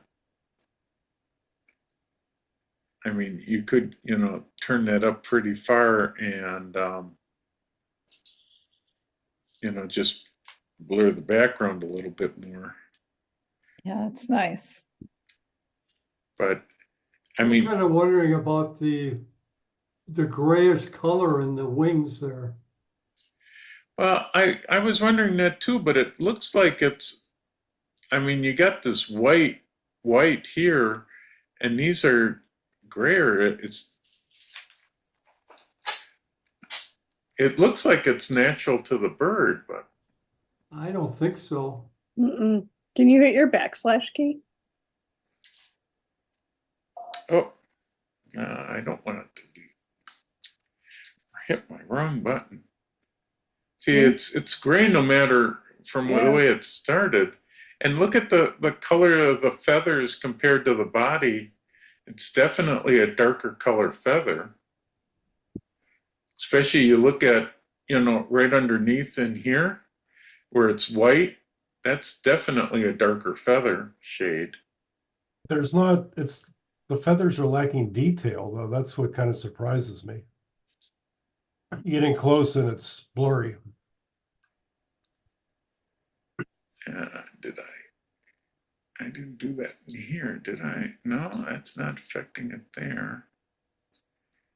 Well, you could, Yes. Select subject and hit the texture. Yeah, that does. It's almost like it's been through a filter or something. yeah. I don't know. Could have been a color effects. No, I don't know. The feathers just look darker. Yeah, but that's not normal for a white pelican. No, and around the face is all smudgy. That's where I was looking, around the eye. Yeah, the head is all dark in there also. Okay. Was any going to the masking tool, and would you have had any did you do any masking work in there, Jeff? No. Go into the masking tool once and see what that looked like. Yeah, but if he does his backslash, Ken, he's starting out with it looking gray. Yeah. Yeah, here I just reset everything back to the way it came in. And it's those feathers are definitely grayer compared to the part of the body. Yeah, I'm just saying it's not right. Right. Yeah. Well, I don't know what they could have done to the photo to make the Well, feathers. I notice it's a JPEG, so I don't know if Well, yeah. they did some work on it and then they converted it to a JPEG to send to you or what? Oh, well, probably, but still. Well, Jeff, zoom in on the feathers. I mean, you see detail when you zoom in? Well, I can't zoom in much because of the file size that we Okay. have, so this is zoomed in as much as we can do. I mean, a person could do clarity and texture on the feathers to get a little bit more. You got some texture there, Yeah. and this looks sharp. And if you look at his eye, it's sharp. But the beak doesn't even look sharp. Yeah. I'm not sure. Yeah, I'm Googling white pelicans, and there's a number of photos where some of the pelicans have that same gray tone on the wings. So maybe it's a variant from a particular area or something. Yeah.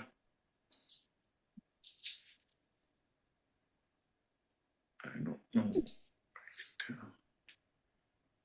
John, are you there? It's yours, right? Yes, it is. Okay. I didn't do anything to change the. Huh, interesting. Okay. I probably got 100 images like that. All right. In fact, as you So were talking about it, I was off looking at it. I'm going, I don't remember doing anything. Who the others look like that? Can pelican chicks start out gray and then turn white as they age? I don't know. Yeah. Be And honest, it's a I'm not. summer bird because it's got the breeding hump thing on its beak. Yeah. Yeah, because the knots on his bill is during breeding season. But Those go away. yeah. Yeah, but there's a number of pictures of white pelicans that do have gray coloration on the wings. So it's maybe it's an age thing or a, you know, just a variant. It's at the Mississippi, could be dirty water. No. Yeah. Well, I know I've shot swans that are got red heads from the red water up north, but Yes. So no, it's. I mean, I could swear that it's gray compared to the body. So, I mean, you look at the body down here. There's nothing you would have done that would have brought this to be darker than that. So, Right. I'm thinking it's a juvenile, but closer to adult. Yeah, maybe that's it. That's probably it's with the 800 on a, so he's a long way out. Yeah. Well, I mean, I opened up the shadows and darkened the highlights a little bit more, added a little texture and clarity, and here's what you started with. Here's where we got. I mean, it does make them a little sharper. Yeah, I like that better. Yes. Yeah. And of course, knowing me, I turned up vibrance as well. Yeah. I like green water, right? Yeah, wouldn't be me if I didn't turn up vibrance. Right. You gotta have color. Yeah. Okay. Another race car picture. Boy, there isn't much I would do with this. Boy, on a wet track too. I like that. It's a shame not more mist is showing, but Maybe just punch up the color slightly. yeah. Do this.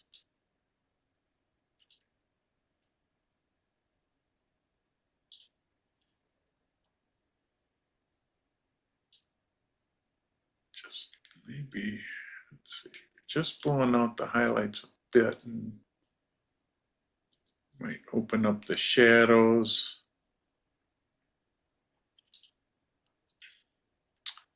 Let's see. Car looks pretty straight. Looks like it's corner 6. Yes, it is. I know where my cars are at Road America. Yes. You might try,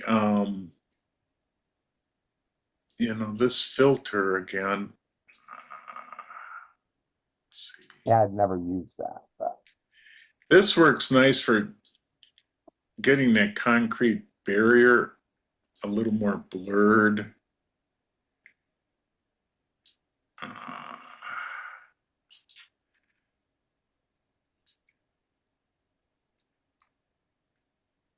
Don't want to go too far, but it focuses in now on the car, but see how nicely that barrier back there gets blurred out. right. Yeah. It makes a nice difference and doesn't do anything really to the car other than what I did for the highlights and the shadows. I feel like you're losing kind of some of the fog, which kind of makes some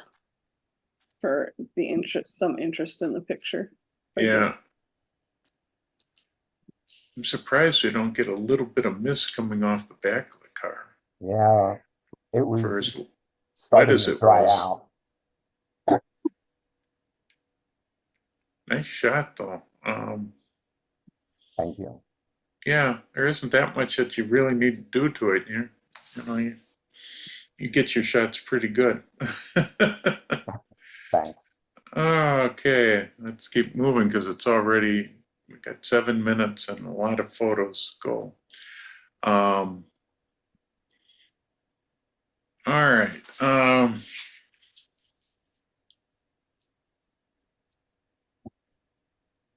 It's an interesting shot. Trying to think.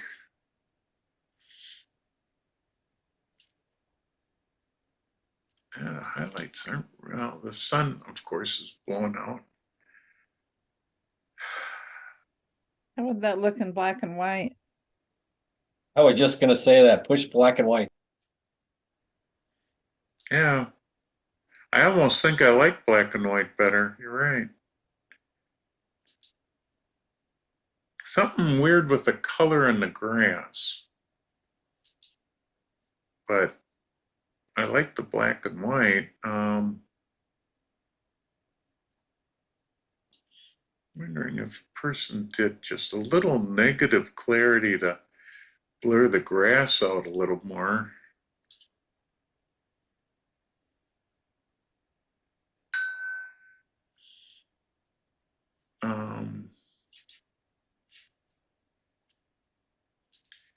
We brought up and got rid of a little bit of the grass on the bottom and a little bit on the side.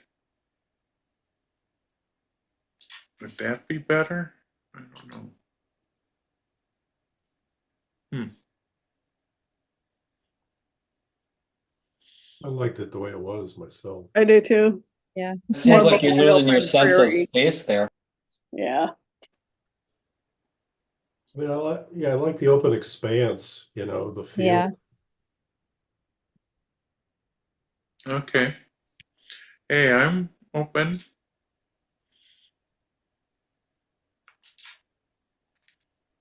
Just playing around. You like it better though in color or black and white? I like color. Okay.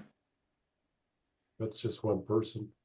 Yeah. Well, Jeff, this might be another one of those situations where a linear in the foreground to bring that down the slightest bit.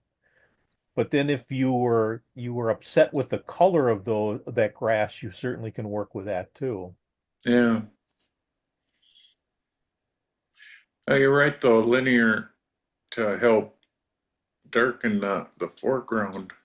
And you're only Might doing be. a small amount. You really don't want people to see that you've done it. It has to be Right. just enough that, like something like that, where it's just enough where you say, oh, that's really nice, and your eyes led right into the cows. So that works. Mm-hmm. Yeah, because when the cows get a little lighter, that's where your eye will go. I mean, my eye goes right to the sun and then to the cows next. So darkening that up does seem to help a little bit more. It's an interesting shot. What Cows would are happen if you mirrored the linear gradient and did it on the top too?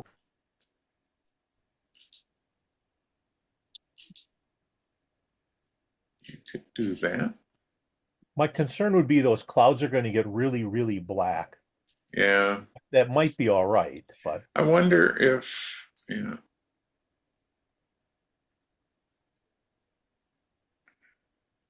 You know, what's interesting Yeah. was the photo as it was, it doesn't show any of the whites blowing out on the Right. histogram. No, it doesn't. And I don't quite get that because it sort of should. Because this should be white with no detail in here, so you'd think the histogram. I don't know if it's blowing out, Jeff. I think that actually is still okay, but there would be Yeah, no detail because of the sun's brightness, and there is no detail over that part of the sun then. interesting. Other than that, I mean, it's an interesting shot. So there isn't much I would really do with it. Maybe, darkening the front. You could see here's the before and the after. I mean, darkening the grass does help a little bit more. To me, the grass looks a little funny in color, but I don't know. Maybe it's just me, though. I like it with the Yeah. change. I like it a lot. How about if we warmed it up a little bit? Since it is sunrise or sunset. Does that make a difference to anybody? Okay. Makes the cows look more brown instead of black. Yeah. Now, All what you right. could do, by the way, just for as a trick for anybody who ever gets into the situation, you could use the subject and it should highlight the cows, or you could go in again and highlight them by using object and then turning down the yellow on just them. And that way you'll go back to what their color was originally. Right. Or just pick the background and then turn that yellow. All right. This one.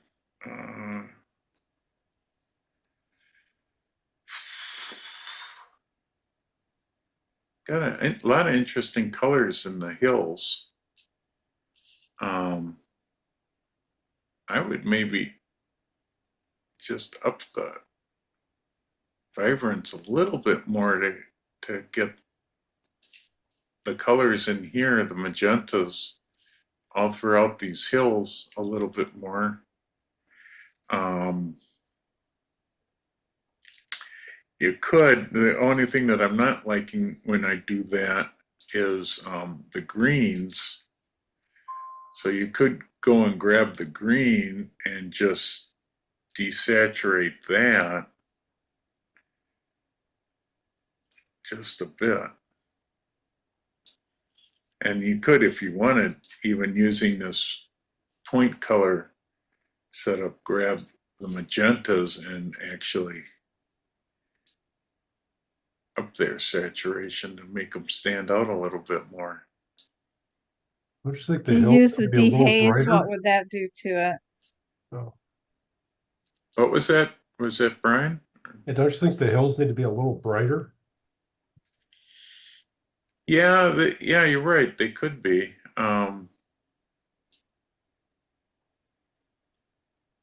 think the whole picture maybe. Yeah, there you go. There we go. I like that better. Yeah. You try the Yeah. dehaze slider a little bit. Yeah, I turned it up to Okay. 43. There's not that much actually haze. You might turn up the clarity a bit. the texture. I like that the magenta part standing out now, and the green isn't quite so crazy. Let's see. So you can see it looked a little dull there, and this has really made it pop a little bit more. Mhm. I would maybe see if this would help. Now see, adjusting the white so it spread the histogram out, now we could actually darken it. And what it did is it brought in a little more contrast. That's pretty good. Yeah, that helped. What happens if you bring down the shadows a little?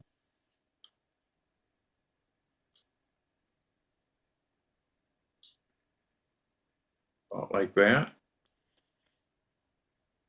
Yeah. Yeah, it's a nice shot.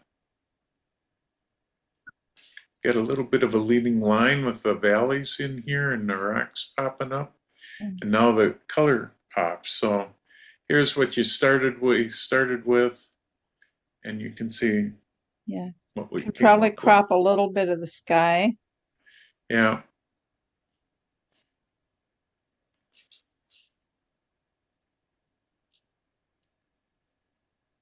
And maybe even, well, yeah, if we crop down, that maybe does it. Otherwise, too, the other thing would be to do a linear gradient, and you could, yeah, see, now you got me hooked on linear gradients again. But if you do that, you could, do we need to just darken it a little? Just select the sky. Yeah, and selecting the sky would do it too. Yeah. No, I don't think color temperature is going to be what it is. Actually, not too bad. Yeah, it's a lot better.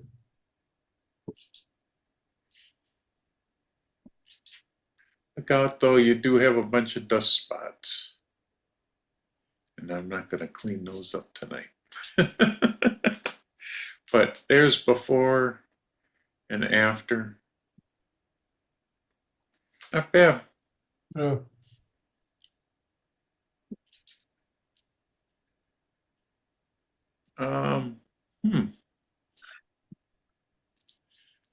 Well, let's see.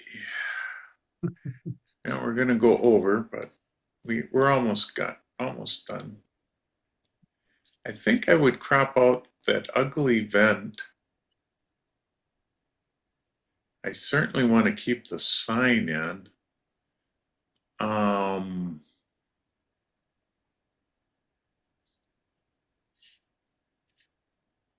Let's see. And maybe fix your building angles. Yeah, that's what I'm thinking. We go to guided and draw the line up here because that would help. And Well, the church line and the building line are two different verticals. I think. I don't like that. Let's try auto and see if that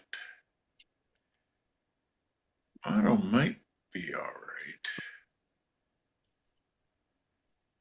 Let's see. I don't like the crop. You have to extend down the bottom. Yeah. Need to get that in because we want the whole sign in. Now, if we do this,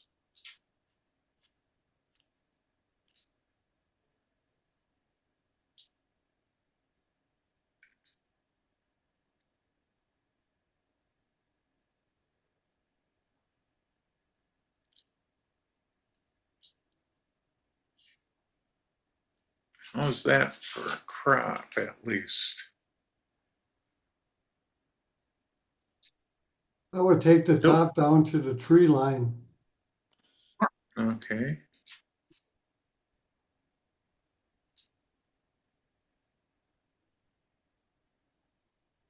maybe about there.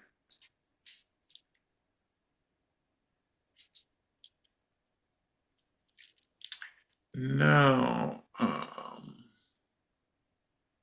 whites are just a tad blown out. And we could open up the shadows.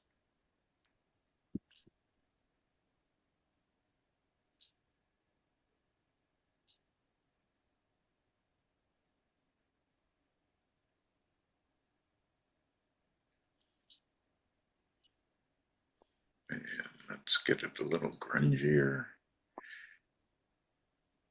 I And gotta maybe- admit, this would be one that I might go and do this. Silver effect, color effects. Just because I love old cars and everything. Later, I don't need to do that. Okay, I know. So I've opened it up in color effects, and I hate when it does that. I need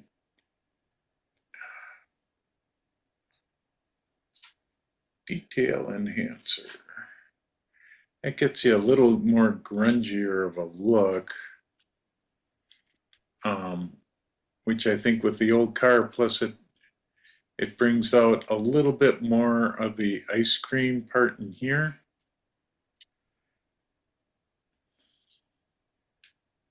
I think originally the lettering on the sign on the left was darker and more crisp. I think. That could be, let's see, if we turn off. Well, actually, it does do a little bit to it. So if we leave that on and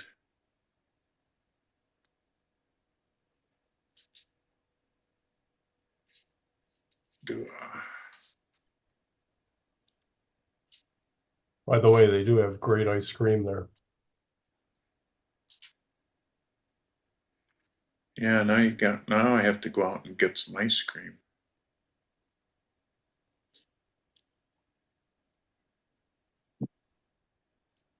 Actually, I don't like that part. So let's delete that. I like it. Actually like it on the whole picture instead of just part of it. Yeah, should we get rid of the power lines? I don't have a app for that. Neo. Yeah, I don't have Neo. I may have Neo. I don't know. Let's see. Although anybody decides they don't want to stick around while we play, let's see, Luminar Neo. We're here to learn.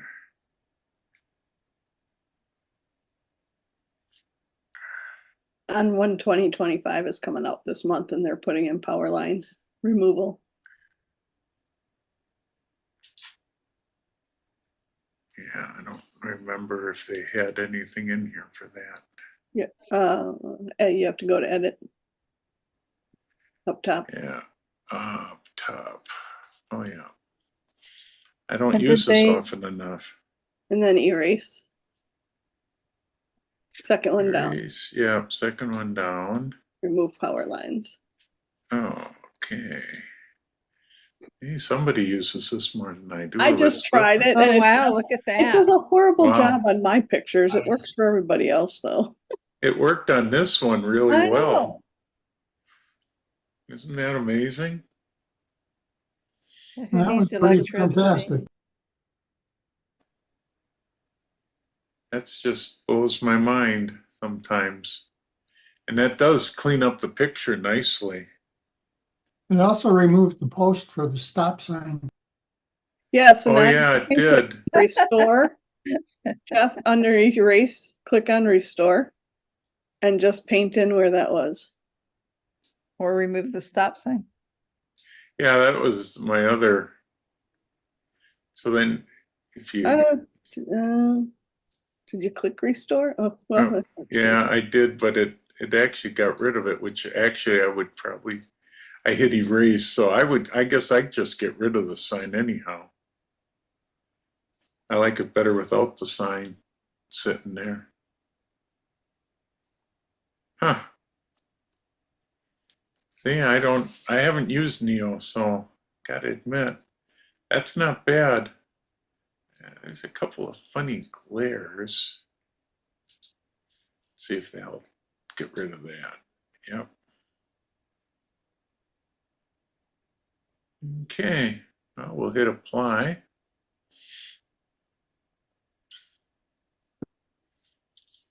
So far, you started out this way. We ended up to here, which then if we even add more clarity, we'll get it a little grungier if we wanted. I think exposure-wise, we're doing pretty good.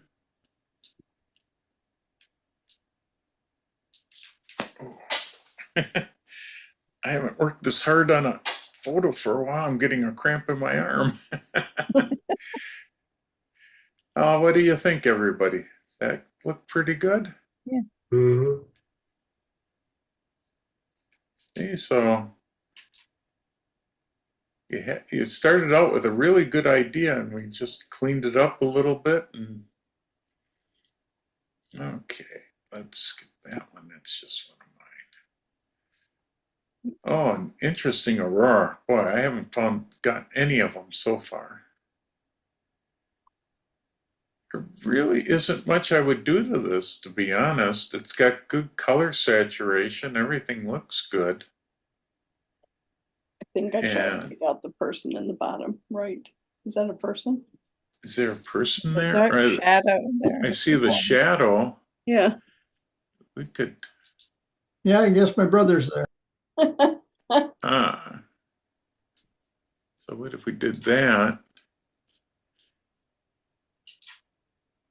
There you go. Yeah, that looks a little better. But I like that the stars are showing up. You got a little bit of nice, interesting clouds. Got good color.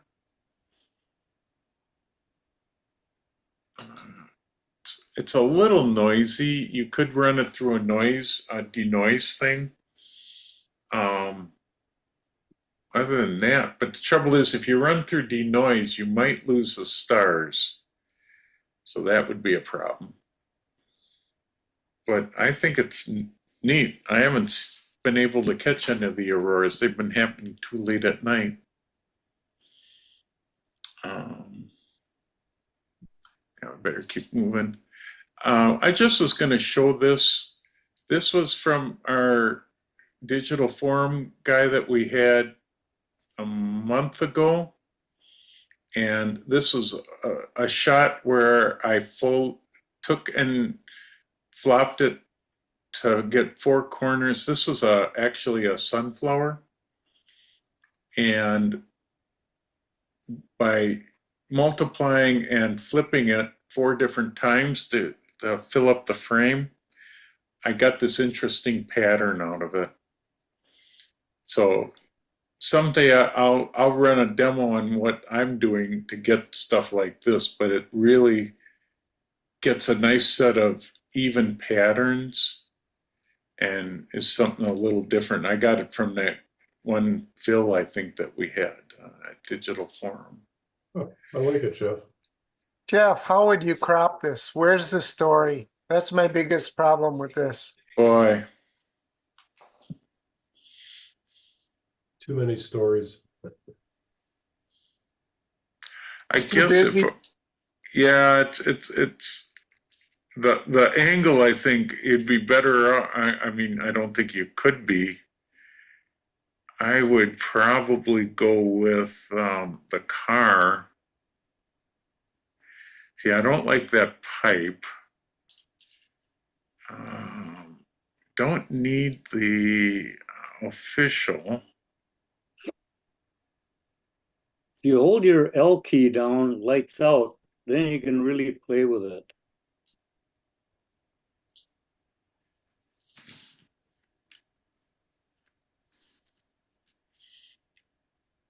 Keep your hand on the L key and then do the cropping. Yeah. That works a little better that way. It shows, I think the main story is the repairing of the car. So you've got the cowling the tires off, the people working on it. So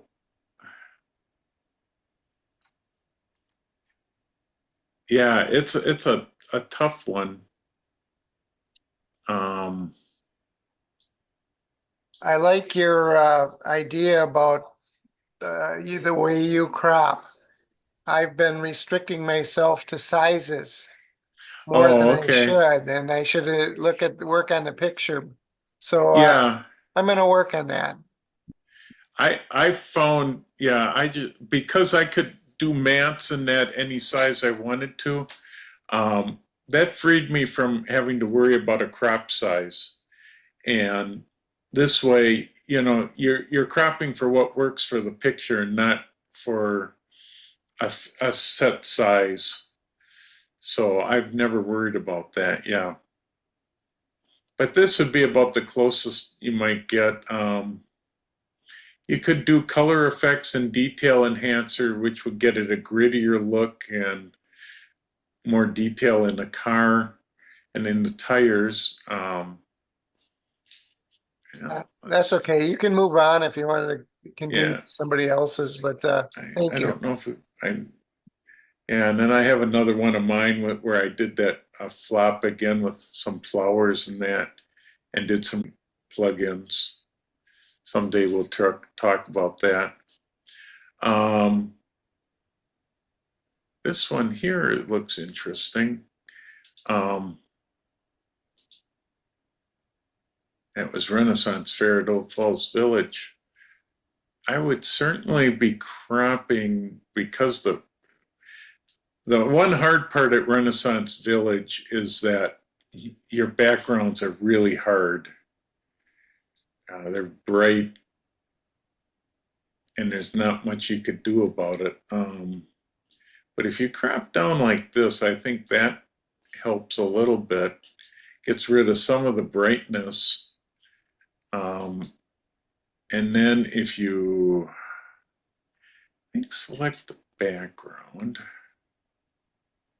yeah, that works. You could darken it, not that it's going to darken, but if you get the tree a little darker. Well, try to brighten it. Go the other way. Well, you could. You want to? Yeah, that's too far, but.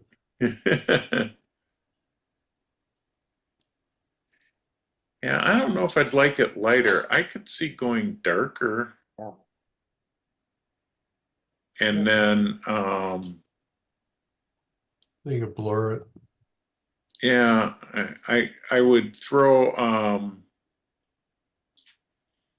clarity to a minus to soften the tree off even more. Now you might want to just go, while you're in here with the mask, duplicate and invert, and you could give him a little texture and clarity while I'm near, but then brighten him up a little separate. Not too much. Actually, probably just his shadows. Drop the highlights. I tell you, I think I did too much in the clarity and texture for him. And actually, yeah.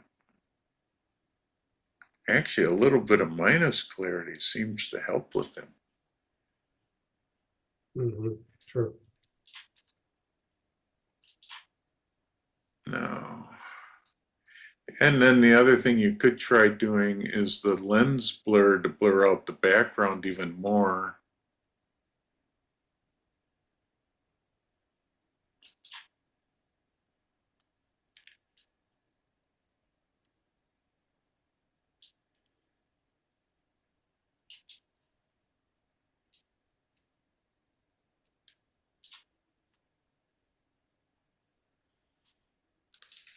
So here's after and there's before.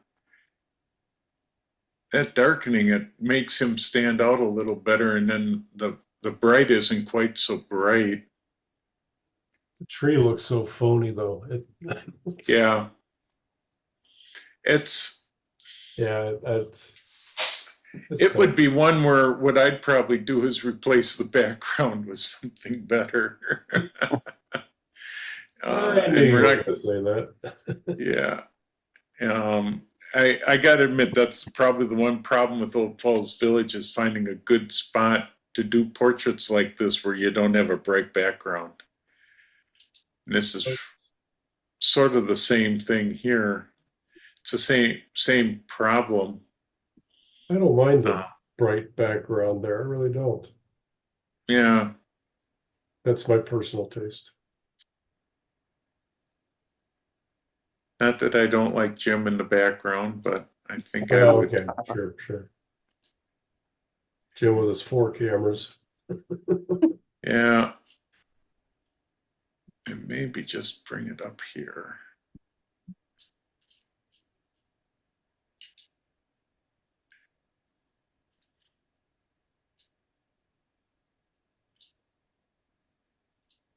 How would this look in black and white?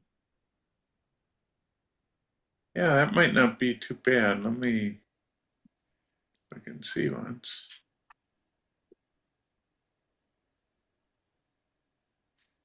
Wouldn't be that bad to me. Yeah, darken it more though. Get more contrast on it. Yeah. I don't know what dark is. They don't want to darken the woman though. I add the contrast and that helps, and then add some texture.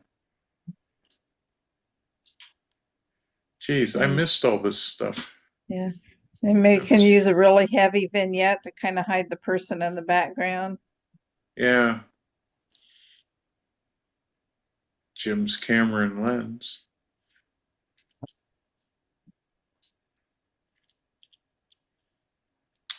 All right. We could either do a darker vignette, or you could go brighter, which would match the background a little bit. The only thing that's driving me nuts is this guy right here.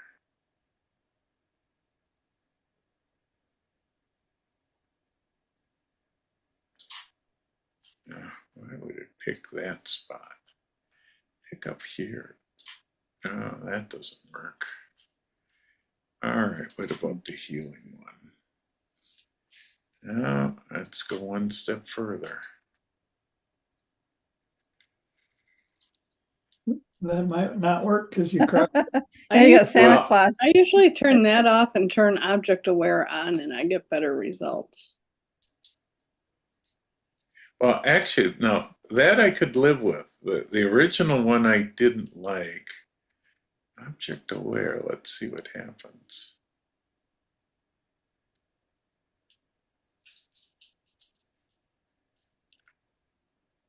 I actually sort of like that one.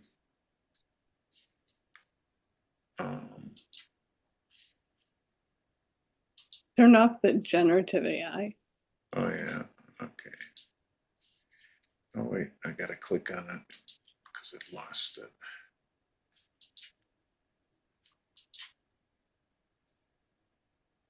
No. Okay,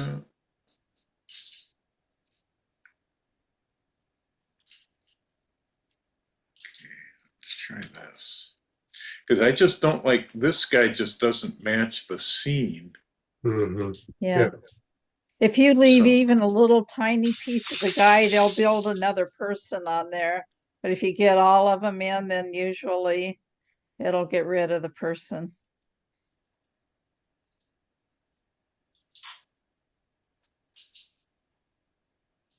Okay, let's try it.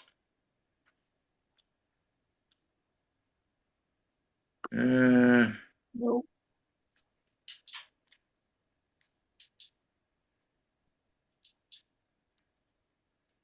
Some days it just doesn't work the way you expect. I actually think the generative AI worked the best because it actually got something that could be usable.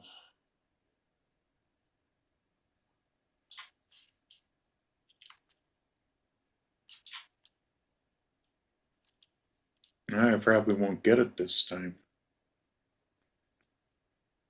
Now what did it create? What is that, a hawk or a vulture? Yeah.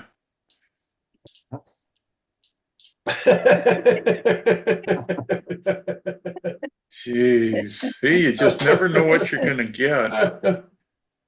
Oh, God. Goodness. Yeah. Just need something that's not.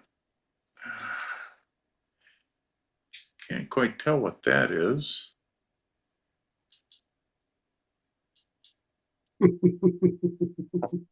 Isn't it funny? I wonder if. Oh, And God. yeah, go back to that middle one on on that last set that you did.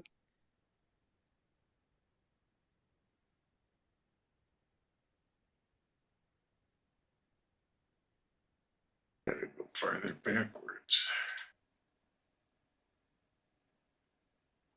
Because sometimes you can have it remove the thing that it just Here we put go. in there, and it's easier to remove.